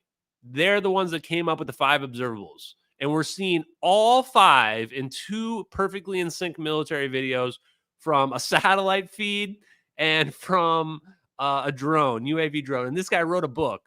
This guy that we're staring at wrote a book where he talks about 3 orbs in a triangle formation going around a Predator drone. Like, come on, man. You gotta be kidding me right now. Yeah, so in essence, what you have, this is a 2-dimensional representation of space-time. You have points A and B, and let's say I fly from LA to Baltimore, and it takes me 5 hours and 2,000 miles to do it. And that's usually expressed as a function of distance over time. right? And you can express that linearly. But if you had the ability to compress space-time a little bit in front of you, all of a sudden now your distance between A and B is shortened significantly, right? Correct. And so it's now kind of like an Einstein wormhole, isn't it? Yeah, it's really the same principle of. Oh, fuck off, Lue Elizondo. Are you, chat, are you fucking kidding me right now? What? It's kind of like a wormhole. Hey, Glenn Beck, remember like a few weeks ago when you were talking to this guy that was telling you that we literally wormholed an airplane and you're staring at it in videos? You're staring at the videos and now, yeah, it's like a wormhole. Dude, you gotta be kidding me, man. You gotta be kidding me, chat. Oh my god! Wow, I gotta put that back for a second. What the hell? It's kind of like a wormhole. Yes. All the function. This is the two part. Like, how do we know the videos are real, chat? How do we know the MH0 videos are real? Because everything we see is governed by the same physics. Bending space-time allows for Alcubierre drive and wormholes. The missing link is negative energy, and we've explained the negative energy as well. Like an Einstein-Rosen bridge, like ER equals EPR, like that thing that Ashton's been talking about for like a year, and everybody's going, this guy thinks that wormholes are possible. They're totally fake, though. You gotta be, dude. I'm actually starting to think that maybe we literally, and he folded the piece of paper, though. I'm starting to think that, like, we literally are pushing disclosure. Like, we might actually be forcing these guys to talk about this publicly. Because if they don't talk about this publicly, then we're getting too far ahead of the disclosure. And then when they talk about it, they're like, well, I've already heard all this from Ashton Forbes. I don't need to hear about it from you. And then they got to wonder, like, how does Ashton Forbes know that this stuff's real? I'm not in To the Scars Academy. I don't have any secret compartmentalized security clearances. I just know because I'm watching it in 2 videos of a plane disappearing that we recorded. Too funny, man. And it takes me 5 hours and 2,000 miles to do it. And that's usually expressed as a function of distance over time, right? And you can express that linearly. But if you had the ability to compress space-time a little bit in front of you, all of a sudden now your distance between A and B is shortened significantly, right? Correct. And so it's kind of like an Einstein wormhole, isn't it? Yeah, it's really the same principle of a black hole. So a black hole is nothing more than extreme Earth or an extreme sun where the gravity is. Lue Elizondo, stop it, guys. He's watching my live streams, chat. He's watching my live streams. What, are you kidding me? It's like a black hole. I'm pretty sure I told Glenn Beck this. Didn't I tell Glenn Beck that the only difference between a wormhole and a black hole is that there's no event horizon on a wormhole? Therefore, there's no gravitational pull. That's the only difference. Like, literally stealing my shit verbatim right now. I might have to clip this, chat. I got to clip this. This is crazy. This is crazy. It's so great that it literally rips a hole in space-time itself. Everything that has mass and volume has gravity of some sort, and warps, distorts space-time. And so the scientists said, hey, look, if you could create this bubble, then you would be able to do things that seem like magic to the outside, those of us watching it, but in reality, it's just advanced physics. And it's a rather lengthy mathematical formula, but folks like Hal Puthoff and others were the ones who came up. He just referenced Hal Puthoff. He just referenced Hal Puthoff. Are you fucking kidding me right now, chat? What?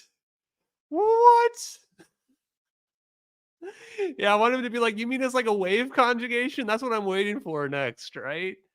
I didn't listen to this clearly enough. Holy crap. I did not expect this.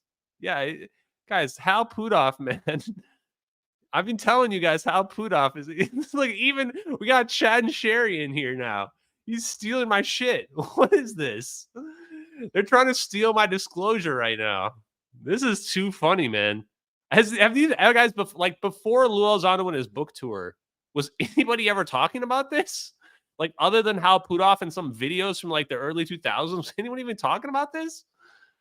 I feel like he's literally trying to steal my thunder right now. up with the theory. And it was kind of this unifying theory for the first time that the government had that explained, okay, well, maybe this is how they're working. And in fact, wait, now he's dropping unified theories too? Oh my God, dude. They literally did. They have to be meeting and being like, okay, this Ashton guy is talking about unification theories and wormholes and warp drives. We got to steal his, literally steal what he's talking about. We're going to steal what he's talking about, push it out there. This is crazy. He just talked about unified theories a second ago. Are you kidding me? And it's so it's a rather lengthy mathematical formula, but folks like Hal Puthoff and others were the ones who came up with the theory. And it was kind of this unifying theory for the first time that the government had that explained, okay, well, maybe this is how they're working. And in fact, may even explain the shapes and the morphology of UFOs from small lenticular, think of a... No. If he says some orbs right now, I'm going to lose my shit, chat. If he says that we've gone from UFOs, like traditional flying saucers, to orbs, this is going to be crazy. This is going to be crazy. Sports car, maybe hold 3 or 4 people. You need something bigger. Well, you could put 2 discs together, but really end to end, but that's more of a cigar. Okay, maybe he's not going to say it. We'll see. Our shape, right? So, okay, you got 2 bubbles now. And then if I want something really big, I could go out 90 degrees, put another bubble maker here, and that's your triangle, the larger triangle craft. What? Are you fucking kidding me? Are you kidding me, chat? No, so they're talking about basically taking 3 orbs and you get them into a resonance, and this is why they look like triangles. Like, they're not actually physical triangles. These orbs can hit some kind of resonance where they get stuck into place and it becomes a triangle craft. Our minds look at it and we think we're looking at a solid triangular structure, but we're actually looking at 3 bubbles, 3 orbs. Okay, this is too crazy. This is too crazy. I didn't realize he's literally stealing every single thing that I've been saying. I've got to clip this. So he said warp drives, he said wormholes, he said orbs in a triangle formation, like literally every single thing. Is he going to start talking about free energy too? So it was a very interesting theory, and the science, and it's distorted. Sorry. Okay, well, maybe this is how they're working, and in fact, may even explain the shapes and the morphology of UFOs from small lenticular, think of a sports car, maybe. Guys, we got the spooks in the chat are mad, dude. The spooks in the chat are angry right now. Like, and you can see how pissed off they're getting too, right? Like, look at this guy here. Ashton, you didn't come up with this. I never said I came up with this. Look how angry we've got them, right? Because we know they're stealing our shit. We see their playbook so transparently now, right? Like, we are so far ahead of the game on this. They're literally trying to catch up. Like, this is what I was talking with Glenn Beck about. I beat Lue Elizondo to this exact interview. You hold 3 or 4 people. You need something bigger. Well, you could put 2 discs together, but really end to end, but that's more of a cigar shape, right? So, okay, you got 2 bubbles now. And then if I want something really big, I could go out 90 degrees, put another bubble maker here, and that's your triangle, the larger triangle craft. So it was a very interesting theory, and the scientists came up with that, and it made a lot of sense to the other scientists. Do you think that's where we're at now? Is that what we think it is? I mean, not saying that it's right, but is that where we are, or is that where we were when you were? No, that's where we were, and I'm fairly confident that theory, that it's more of a hypothesis, I guess, is still accurate. But those are you would need to talk to the scientists about that. People like Hal Puthoff can give you the specifics. Yes, that is the gaining theory. I love how we say to talk to Hal Puthoff. You mean like what I told Joe Rogan? And for the record, I don't care about the credit, frankly, but I care about the narrative they're trying to form, right? So what these guys are trying to do is they're trying to form this narrative of, like, how could he explains all of that. And then he's going to try to say, we can't understand how it works? It must be aliens? What? Obviously, Hal Puthoff knows how it works. He works in private labs. He's the one who obviously told Lue Elizondo all of this. I figured it out just from reading Hal Puthoff's papers. I've never talked to him in person ever.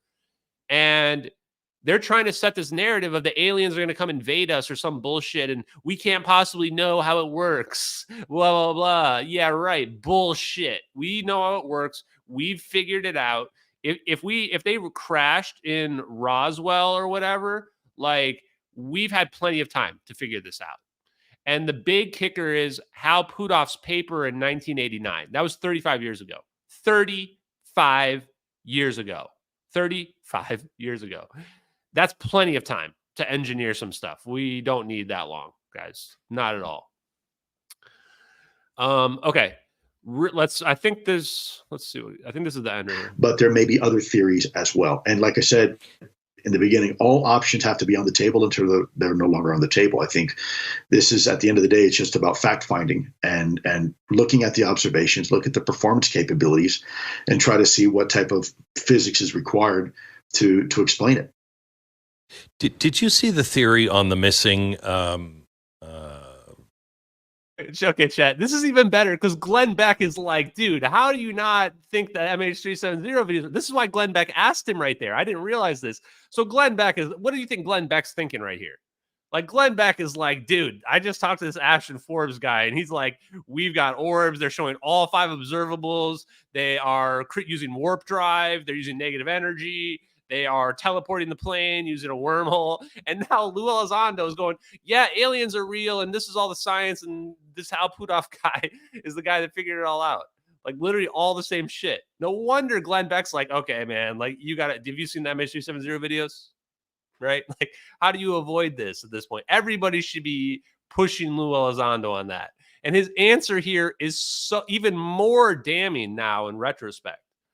And why do I care? I don't care about the credit. I just want the information to get out there. I care because Lue Elizondo blocked me like a year ago without ever interacting with me. And I'm literally pushing all this stuff that he knows is true. He knows it's real. Why would you block somebody who's pushing the exact same thing you are? There's only one reason, only one. They're pushing a narrative that you don't want out there. And the narrative that I'm pushing is that we figured out how the technology works and we are weaponizing it. And that's what they don't want to go out there. They don't mind if you think that aliens are out there and that you think a warp drive is possible. They care about what narrative you're selling. And if I'm not on board with their little bullshit plan that they've got of, yo, the aliens are going to come and save us, everybody. Because look, guys, you not see how this is going to play out. You don't see how this is going to play out. They're trying to get, like, people are going to start, like, building religions around the aliens. Like, I believe in the insectoid monsters, and I believe that the aliens are all demons. And some people are going to say the aliens can't exist. And we're going to replace religion with new religions. And these people are just, and they're going to use that to divide us even more. When in reality, what it should be about is, oh, we have free energy capabilities. We can all rally around making our civilization a better place. And it turns out all the rest of this stuff, all these petty wars, all these conflicts, all these social issues, they all mean nothing, nothing at all. And who cares if we're in the Galactic Federation or whatever shit? That doesn't matter at all either. This is our planet, and we can make it a utopia with this. We can make it a utopia, or we can destroy ourselves. So there you go. Yeah, he's had me blocked for like a year, well before I even figured all this technology out. So these guys have known the MH370 videos are real, and they're doing damage control. And the next part, we're going to play it again now that we've seen all this context. Now we can see why he's doing the damage control. You think he doesn't? This guy has seen a video of 3 orbs spinning around, and after what he just explained there, he can't tell the MH370 videos are real. In fact, I'm going to play a different clip here. I want to play this one I've got from Red Panda Koala's thing. Let me make sure I'm not sharing DMs or anything like that. I don't need to have people seeing my Candace Owens DMs. Where's Red Panda? This one. So wait, am I on his profile? Okay. So Red Panda actually put the videos. He superimposed oh, he retweeted my thing. That's really nice of him. God, Candace Owens, guys, what a nice person. What a nice person. Like, if people are like, whatever, you know, they don't have all the same beliefs as you. Like, here it is. Here it is. Like, it doesn't matter if people don't have all the same beliefs as you, you know? Malaysia Airlines. Did you see the theory on the missing Malaysia Airlines? We just heard what he just said about the warp drives, wormholes, triangle formation orbs, and he's going to try to claim he doesn't know these videos are real. Are you kidding me, man? So all my Lue Elizondo fanboys and fangirls out there, I got to be honest, man. Your man is lying to you. He's selling you a narrative, man. He knows this stuff is real, 100%. And the best part is, all of these guys were hating on me. The UFO community is hating on me, saying this stuff can't be possible. And they all just jerk Lue Elizondo off. They jerk this guy off, and he's lying to them. Also, by the way, he's a Trump supporter too, I've heard. So for all those UFO people that are like, I'm a super liberal, and if you like Putin, you're a terrible person. Well, turns out that I've heard that Lue Elizondo is a big Trump supporter too. So there you guys go. There you go, chat. So let's see what he's got to say here. Unbelievable. Did you see the theory on the missing Malaysia airliner where it was? Have you seen that? I've seen it, and I'm always very careful for me, Glenn, because recently. So look, I'm a science guy, right? I've always just follow the science. Recently, about 3 weeks ago, Google, someone on Wikipedia, decided to label me as a quote unquote conspiracy theorist. And I'm going to pause it a few times. What? So his first response is, somebody labeled me as a conspiracy theorist on Wikipedia. I actually believe that he's being earnest right here. His response here is like, he literally cares about what people say about him on Wikipedia. Wikipedia? Who gives a shit? Who gives a shit? There's a biologist that says Harold Pudoff is a crank, a biologist, on Wikipedia. Who cares, man? Like, this guy, like, these boomers, man. No offense to my other boomers in the chat, but the boomers out here that don't understand how the internet works, are like, what bothers him is that people are saying mean things about him on Wikipedia, calling him a conspiracy theorist. At this point, conspiracy theorist is a badge of honor. Conspiracy theorists are batting like almost 1,000 over the last couple of years. This is such a weird response. Yeah, comment. There you go. This is the best response.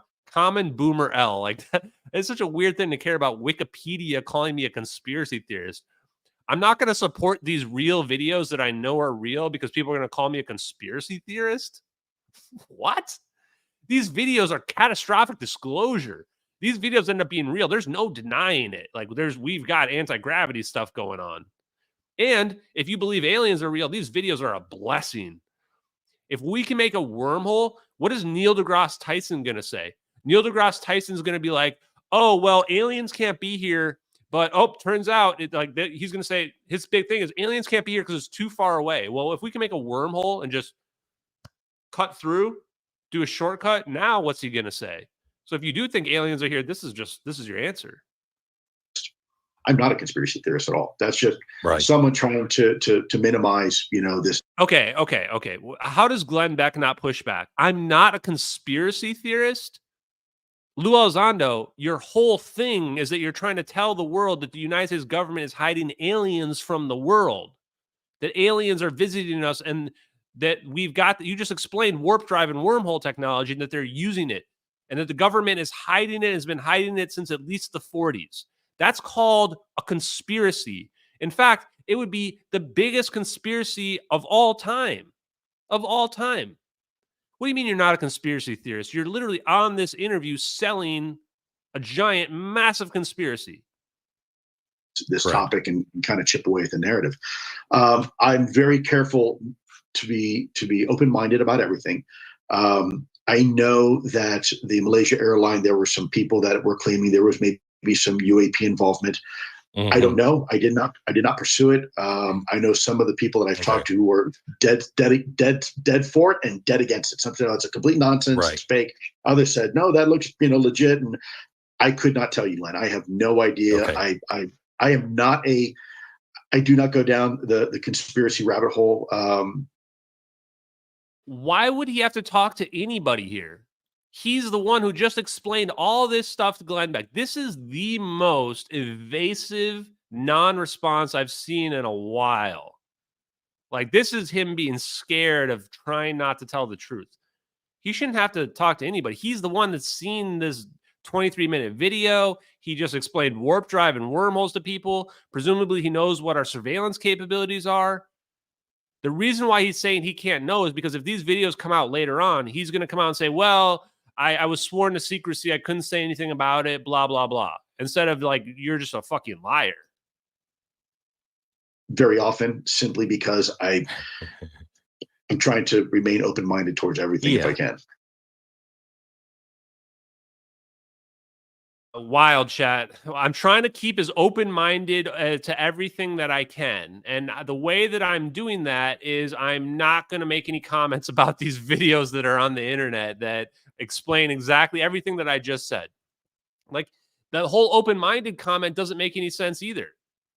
What do you mean open-minded?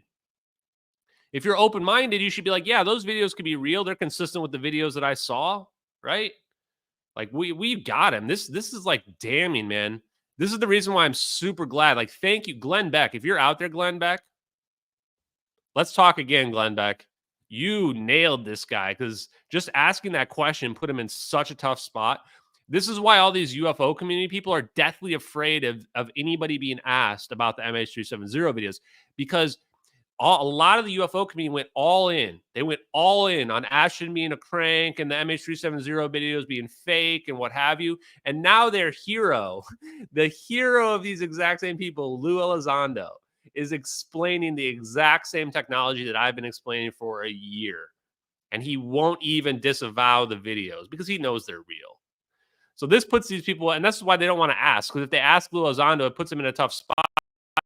And then the cognitive dissonance kicks in and they go, oh, well, I said those videos were fake because a non-matching VFX fooled me. And for a lot of these people, they're never going to admit that they were fooled by a non-matching VFX. They're never going to admit it.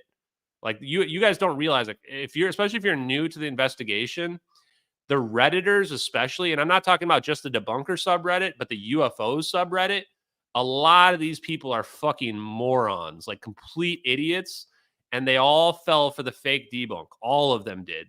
To the degree where, like, they were bad-mouthing everybody else that believed it.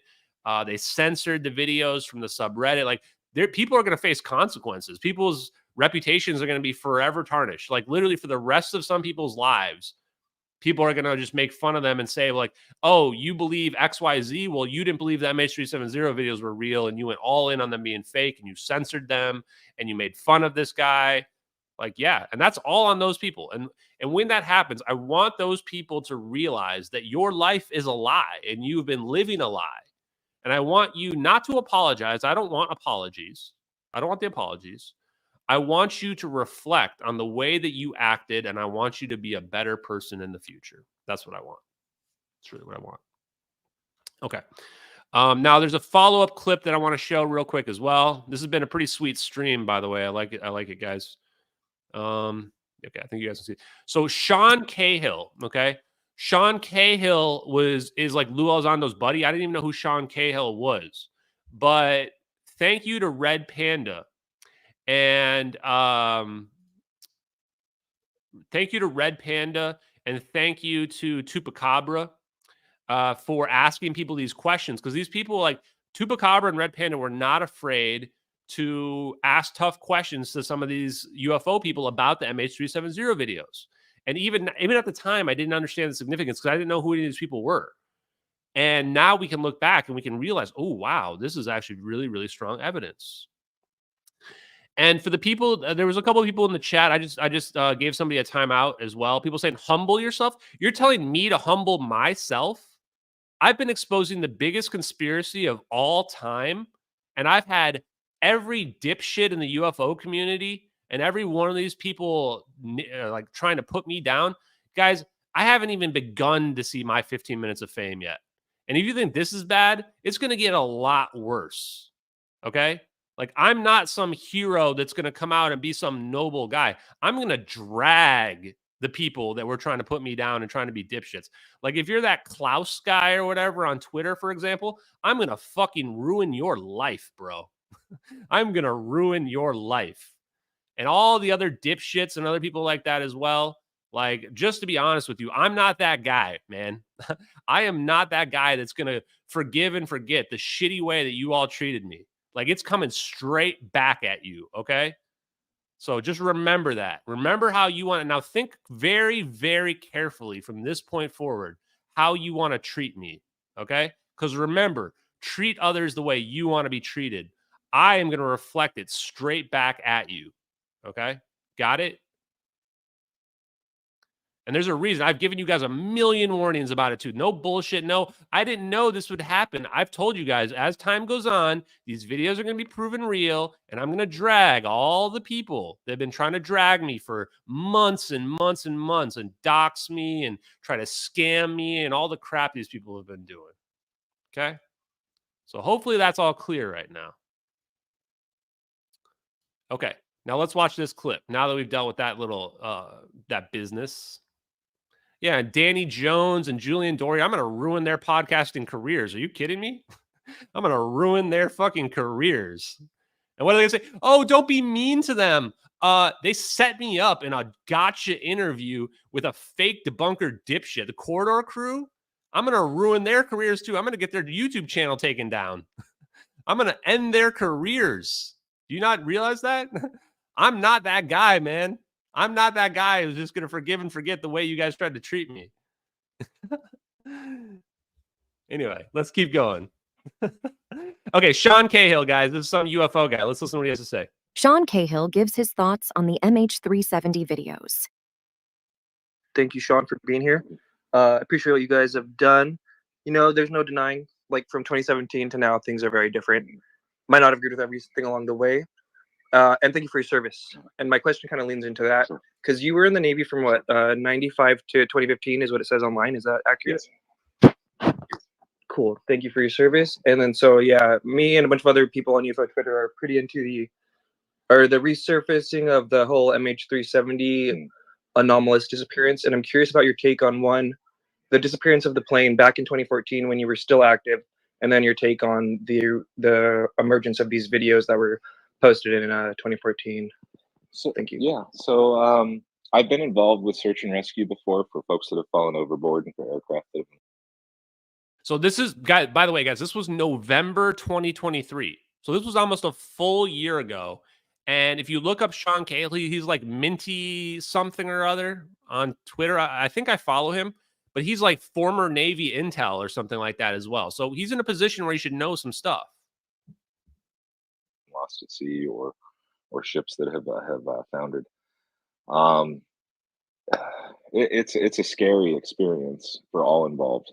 We lost someone in the Persian Gulf over the side, and one thing that was amazing was to see almost every maritime force in the AOR, in the area of responsibility, which was the Persian Gulf, stop what they were doing and go into search and rescue. So we're talking Iranian Navy, IRGCN, which is their hokey Coast Guard that messes with us all the time. Qataris, Emiratis, you name it. Anybody that had a boat was helping us, and it was amazing. So moving to, I can never, MH, what was the hull designation again? MH70? Is he being coy here, or does he really not know MH370? Like, it was like the biggest thing. Like, was he not aware that like a whole plane disappeared? It's like the MH. I mean, maybe some people don't know because, like, I don't know, maybe they haven't been in touch with it, but I can't tell if he's just playing dumb here or not. I'm sorry, 370, right? So that whole thing is obviously it's a mystery, okay? And the search and rescue efforts were incredibly disappointing. I think all of us thought that our technology and our surveillance capability should have been able to pinpoint that and give the family. So right there, he knows about the situation because he's like, the search and rescue was disappointing. Yeah, we literally found nothing. We found nothing. We searched for 3 years and found nothing. And yes, everybody thought our surveillance capability was like, how do we not see a plane that crashed into the ocean? How do we not hear it with our SOSA system? And he even says we should have been able to pinpoint it, not just see it, pinpoint it. Between our satellite and our surveillance SOSA system, beyond any doubt, the United States government should have been able to pinpoint the location that the plane crashed. Pinpoint it. And this tells you right away that there was a cover-up at play, 100%. The United States government is a Boeing 777 is not crashing into the ocean without the United States government knowing exactly where it crashed. Not in 2014. It's some solace, and I think we also know that it seems that the United States government's reticence to share their technological abilities may have hindered that. Beyond that, getting to the meat of what you're talking about, I have not been able, and I'm open to hearing from anybody, but in my own research, I took a detour off of that because I wasn't able to verify that the data we were looking at was from the systems or from systems that are in the mix. So I kind of got off the freeway on that. But I looked at those videos and I analyzed them in the manner that I'm able to with the technology I have, and I did find some very interesting things going on with. Wow. So right away he's saying, like, because he might not even have access to like satellite capability like this. And he's like, yeah, wow, Ponderbuck, right? Like, whoa, I found some interesting things going on. That's a pretty weird thing to say, right? That's a really weird. I found some interesting things going on in those videos. Yeah, he knows, chat. He knows. And he's being very sincere here. He's speaking he's not stuttering. He's not Lue Elizondoing out right now, right? He's not denying it. Temperature. I thought that if it was edited in CGI, someone was very knowledgeable and had read a lot of the DIRDs. So that part right there, he said, if it was edited in CGI, somebody was very knowledgeable and knew and had read many of the DIRDs. I didn't even know what the DIRDs were when this guy made this statement. I was like, what are the DIRDs? I remember asking Red Panda and Tupacabra, I was like, what are the DIRDs? Oh, they're these scientific papers that got declassified in like 2017. That's when I started reading the DIRDs, and I'm like, whoa, the DIRDs explain all of this. Remember, what are the DIRDs, guys? Warp drives, negative energy, and the manipulation of extra dimensions. What? And then traversable wormholes, stargates, and dark energy. So those two right there were the ones that led me down this path. There's another one on extracting energy from the vacuum. There's another one on high frequency gravitational waves. Like the DIRDs, like it all adds up. The DIRDs, and who wrote the DIRDs? Hal Puthoff and Eric Davis, and they outsourced it to a bunch of other people to write the other DIRDs. But Hal Puthoff and Eric Davis wrote like 4 or 5 of them, and probably the most important ones as well. So unless Eric Davis made these videos, or Hal Puthoff made these videos, or the United States government made these videos, there's no way a random student or kid made these videos. There's too much information here. We've got a guy who's former intel here saying that he's not going, this is not what our surveillance capabilities look like. He's going, yeah, it looks pretty interesting. And they would have probably had to read the DIRDs if they wanted to have faked these videos.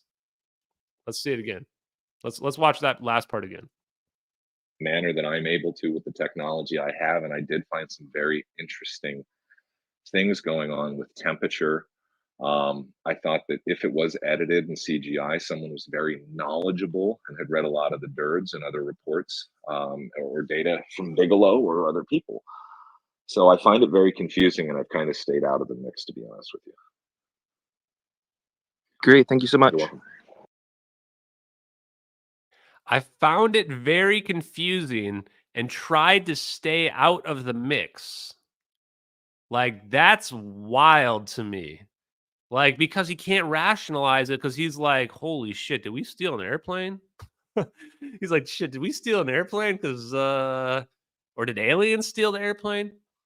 Now, I do want to address Alien Water seems to know some stuff here, right? And I can see why you could be offended that this guy, Ashton, who came out of nowhere, is stealing people's thunder and claiming credit or whatever. I don't deserve a Nobel Prize. Not at all. I deserve a... what do they call the garbage? Pulitzer Prize for journalism, but I don't deserve a Nobel Prize.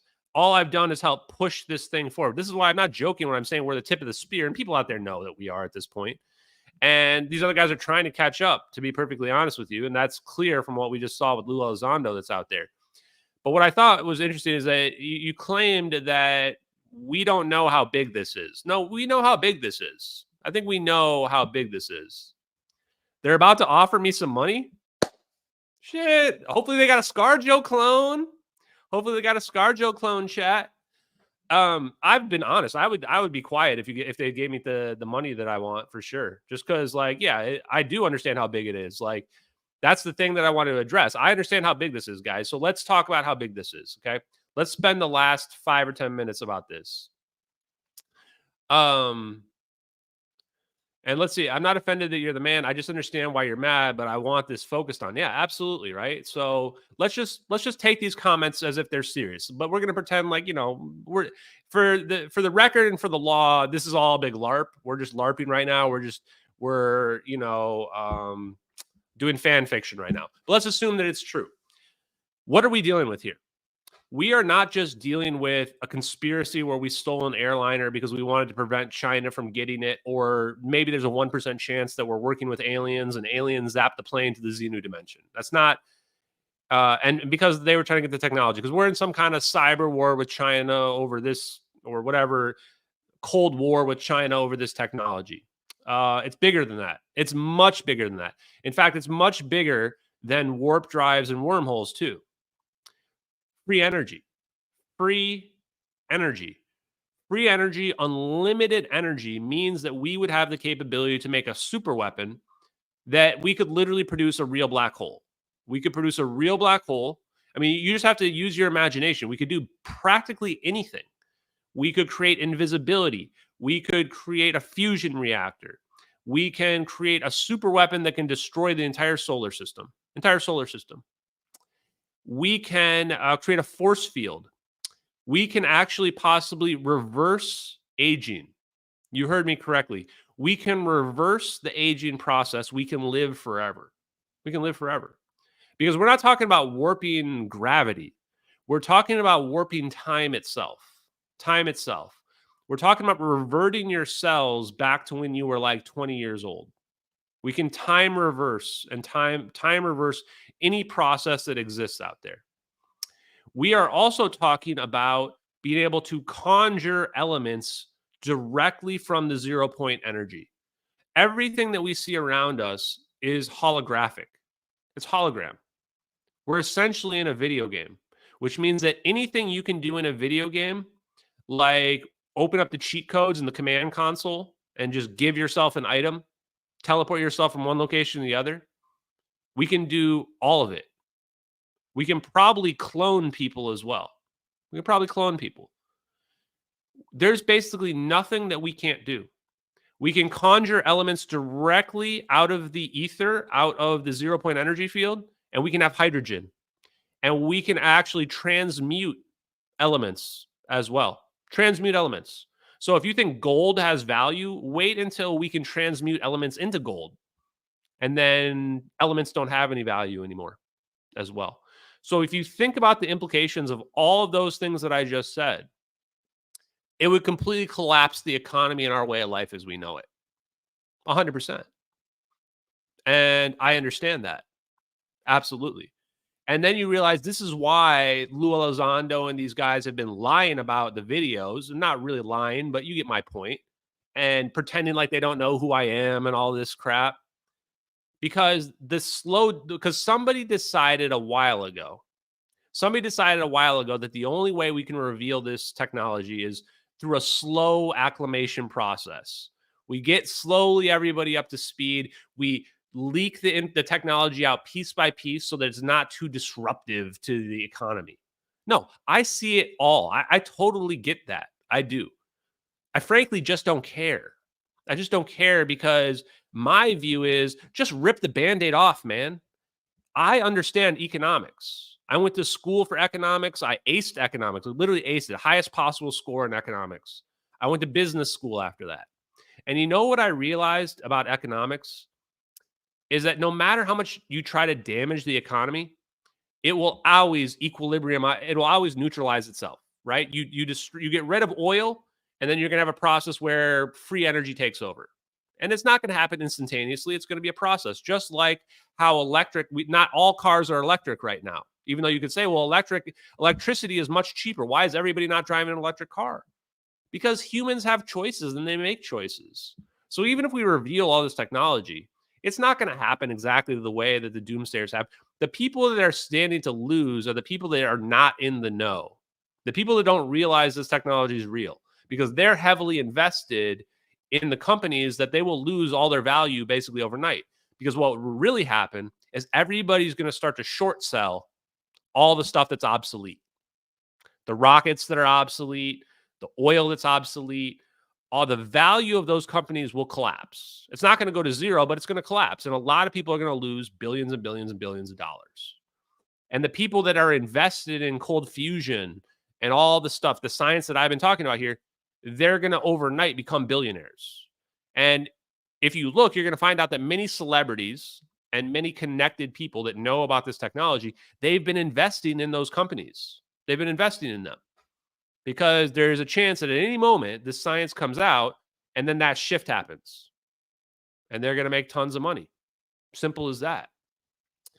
Now, there's one other angle that I want to play into for a second, which is, kind of this time war angle, or what does this mean? Let's assume there are aliens. Let's assume that this technology comes from aliens and they've been here longer than us, or they've been visiting longer than us, or we are them. No matter what the scenarios, no matter if they're hostile, no matter if they're neutral, no matter if they're benevolent, we cannot rely on them to save us. It's up to us to save ourselves, which no matter the scenario means that we have to figure out the technology. That's why I'm doing what I'm doing, because we can literally reverse engineer the technology we see in the videos. We can reverse engineer it and we can figure it out. And we can advance that technology and we can make it a reality. I've seen over Unity. I've seen it. So I know we can do it. And so the question there then is, how do we fight back? How do we fight back? If we have to fight off an alien invasion or whatever, we have to have the technology become ubiquitous, which means it has to be everywhere out there. So if we are going to be under an attack from an alien species, we have to figure this technology out and we have to disseminate. And the sooner we do so, the faster. Yeah, we reverse engineered in the 30s. I believe it. I believe it. The harder part for me is like, how long have we, like, how advanced did it really get? That's the thing too. Because the other part of it is that even though we might have some orbs that can float around or whatever, that's just the beginning, guys. That's just the beginning. I mean, we're talking like anything that you can imagine will be possible in the future. A replicator, a literal replicator where I have a device that can just say Earl Grey, hot, like Captain Picard. And then I've got an Earl Grey right here, hot. That's going to be possible in the future. Now, that technology might be, I would have said it was 1,000 years away. Now, I would say it might only be 100 years away. Maybe it's only 50 years away. I don't know. We're advancing so fast, it's hard to even wrap your brain around it, guys. It's really hard. So, and yeah, here's the thing too, is like, so the X we did using, and the things that we did, we've done some horrible shit, chat. So what they're trying to do with respect to like the law and stuff that's out there, they're trying to get immunity. They're trying to get immunity from the crimes that we committed. I mean, we stole a Boeing 777, but here's my response to those people.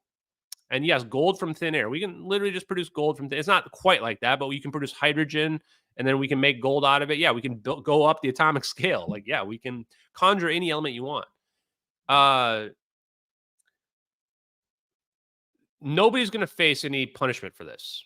Nobody's going to face any punishment for this, guys. Like, just look around. I've lived on this planet for 41 years. People have been doing horrible shit for 41 years, and nobody ever faces accountability. The economy crashes, nobody faces accountability. We bail out Silicon Valley Bank and just bail out billions of dollars to rich people. And then the president goes, it's not really a bailout. It's not really a bailout. We just gave people free money. Not a bailout, though, because we let the bank itself borrow at a cheaper rate than market. You know, there's not any accountability in this world, and there never will be. They don't need to pass a UAP bill, right? There's not going to be any level of accountability. And if the companies, the corporations are worried, like the Lockheed Martin, I want to speak to the PMCs that I know are watching. They're afraid that, if this comes out, it's going to find out that we had these craft and we reverse engineered it and we lied to the public. People are going to be mad. You know how they're going to get over it? Because they're going to have free energy. They're going to have a replicator. they're going to be able to teleport to Mars. They're not going to give a shit. They're going to pretend to care. It's going to be a political issue, and there's going to be people on both sides. I would almost guarantee that if we just admit that we literally teleported MH370, a vast majority of the people, like 50 to 60 or 70% of the people, are going to go, it was completely justified. Because they're going to say, I don't want the CCP to have this technology. That's messed up to me, but that's what the real world is that we live in right now. So the private military contractors should not be afraid of consequences. There's not going to be any. There's not going to be any. Complizzier. I think that the alleged ET-proof UFO video Elizondo was shown behind closed doors to something for all these years was exactly the two you got plus made public way before him. They wanted to release it now with his book. No, it's not. I mean, it could be the same video. I don't think it's the same video. The way he describes it is different circumstances. The orbs in the MH370 videos are not toying with they're not toying with the drone. They're toying with the plane. So, I mean, he could be lying and changing words around, but I don't think so. And it's not, the video we're seeing is really not 23 minutes. From the time the orbs come out of the water and from wherever they come from, it's only 1 minute. So that's what I would tell the PMCs. For the people that want to know about the free energy situation, I'm going to address this. I don't talk about this much anymore. The reason why I've backed away from the free energy situation and the device, the magnetic motor, is not because it doesn't work. It's because it does work. It's because I've seen it literally work. And I'm at the situation right now where I know all this stuff is real, so I don't need to push a over Unity device. I really don't need to. In fact, it'll only be used to discredit me because it doesn't even matter if it works. People will still say it doesn't. They still say it doesn't. Because I've seen all the other people that came out with their over Unity devices and they work, like John Cyril's device and Bendini's device and Tom Bearden. I'm pretty sure all of them work. And it never made a difference. Everybody still debunked it because it's not a matter of it works or not. It's a matter of what people think is possible. Now, what's really going to happen anyway, I understand how it's going to work. Yeah, and this is the thing. It makes you look like a grifter when you're doing it as well. And at the end of the day, like if this all works out, I'm not going to need money. I'm not going to need money. If this all works out, I'm going to be one of the most famous people out there, right? Or maybe not. Maybe I don't really know and I don't really care. But I don't really need money anyway before that. Honestly, I'm not rich, but I'm fine, you know? And so with respect to that, though, what they do, though, is that, you know, we have to change people's minds. And what's going to happen is it's going to be like marijuana, where marijuana became legal and then it took off. And the people that were in on the ground floor made tons of money and still are making tons of money right now. They've been doing that.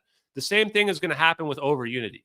The very moment the public accepts it to be real, the people that have the devices are going to become billionaires overnight.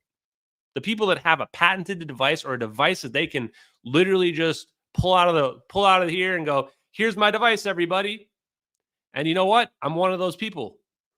I'm one of those people. I don't have to be the person who's actively selling it before the world accepts it. I just have to be one of the first people who can pull it out and say, okay, Elon Musk, you want to buy my over Unity device? That'll be $1 billion, sir. And he'll go, let me get my checkbook out. Right? So this is the reason why I'm not pushing the over Unity stuff as hard as I was pushing anymore, because it's just not necessary. And like Alien Guy was saying, this is so much bigger than any of this. Like, this is way bigger than me. It's way bigger than you guys as well. That's the truth of the situation. And yeah, just to be honest, you guys, there are already people buying this stuff. It's not just like me and my partner that are doing this. Like, other people have been doing this and selling these devices. And you don't think the private military contractors already probably have stuff that's way better than magnetic motors? Like, look at the Casimir cavity stuff. Did you guys know? Like, let me put this together for you guys. Hal Puthoff wrote a paper with Heish. Okay. You know who Heish has been working with? Sorry. So Hal Puthoff, Heish, and then, not to flick you guys off, Heish has been working with Garrett Modal. Garrett Modal is the one, and Heish are working on Casimir cavities. Casimir cavities can produce 0-point energy with no moving parts. We're going to be able to get 0-point energy on a microchip that's smaller than my nail. and we're going to be able to extract energy. You're going to be able to literally have, possibly in our lifetimes, a device that is smaller than the size of this cell phone that produces unlimited energy from the 0 point energy all around us. In fact, your cell phone itself, once you have a microchip that can pull energy, this thing's never going to run out of energy. You're not going to ever have to charge it ever again. You can just, it'll charge persistently all the time. I was talking to my cab driver, and the cab driver's like, why don't they build like a free energy device that they can put in a Tesla car? They will. They will. There will be free energy devices in the Tesla car. I can't give you an exact timeline because it matters on how quickly we get this information out and how quickly people accept it to be real. I will tell you that I will keep pushing the information out there until we get the answers that we want. And as you guys can see, several people that I've been talking to, they want to push it harder. They want to push it harder than I've been pushing it. And you know what I told them? I told them, no rush. We don't have to push any harder. We just have to let everything play out. We are riding the gravity wave right now, right? Like, look, Candace Owens is talking to me.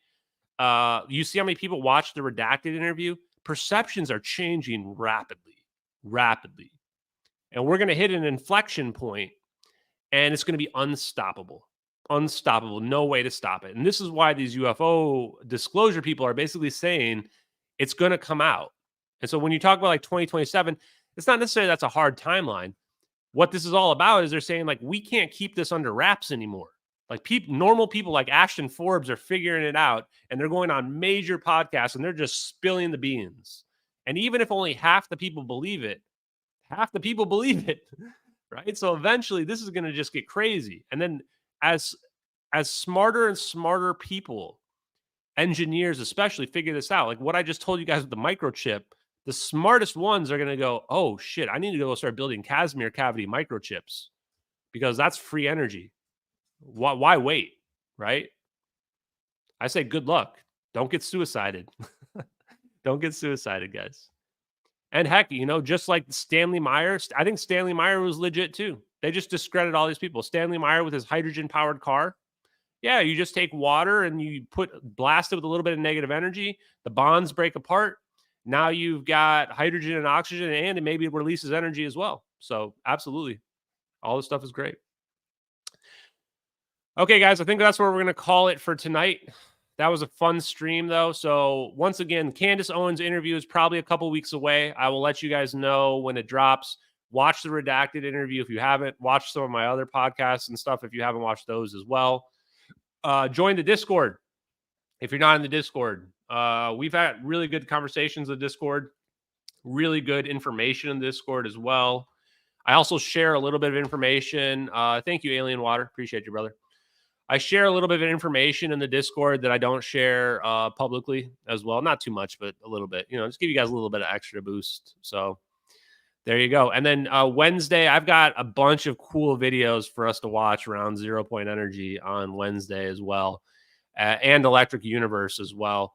And if anyone wants to know, like, why am I all in on Electric Universe? Because that's what vacuum polarization is. When you're engineering the vacuum, it really boils down to positive and negative charges. All this stuff does. That's what unifies free energy with manipulating the vacuum and gravity manipulation, space-time manipulation, all that stuff. So it's not a matter of me, like, you know, watching the Thunderbolts project and being like, oh, Electric Universe. Like, no, I'm just logically concluded that that's the closest model that fits with all the stuff we've looked into.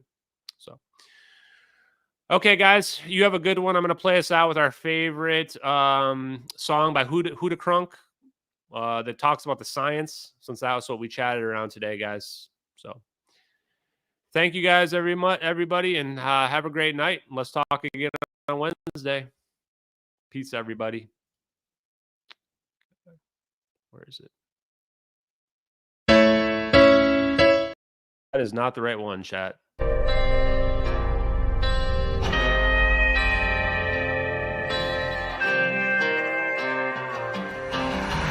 In the fields where the skies are wide, talking about a journey through the cosmic ride. Einstein and Thorne, they set the stage for a trip through time across the space age. Wormholes connect distant points in space, traversable paths to a far off place. No black holes pull, no crushing weight. Just a cosmic tunnel to a distant gate. Talking wormholes, stargates, negative energy. Travel through the cosmos, it's our destiny. MH370, where did it go? Bowling 777 through a wormhole flow. We're talking wormholes, stargates, negative energy. Travel through the cosmos, it's our destiny. MH370, where did it go? Bowling 777 through a wormhole flow.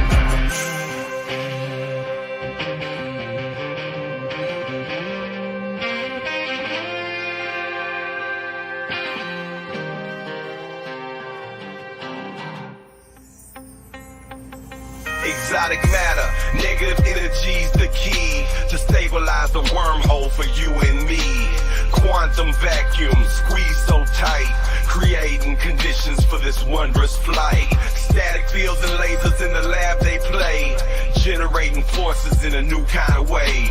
Gravitational squeezing, Casimir's force, negative zones we need to stay the course. Talking wormholes, stargates, negative energy. Travel through the cosmos, it's our destiny. MH370, where did it go?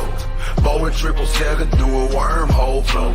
Thin shell formalism plates so fine, spherical geometry we realign. Energy conditions that we must defy. For a stable wormhole, let's give it a try.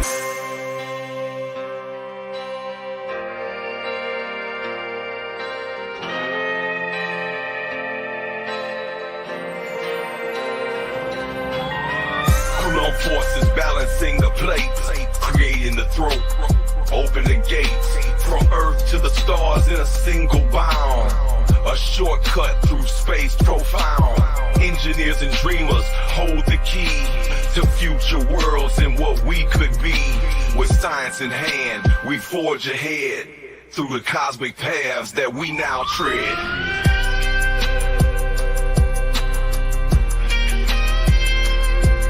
Talking wormholes, stargates, negative energy. Travel through the cosmos, it's our destiny. MH370, where did it go? Boeing 777 through a wormhole flow. From the fields to the stars, we break the chains. Understanding the universe, we make the gains. Lil Hula Crunk shines, bringing truth to light. Through his music, we'll explore the night. With wormholes and stargates, our path is clear. Exploring the cosmos, our future's here.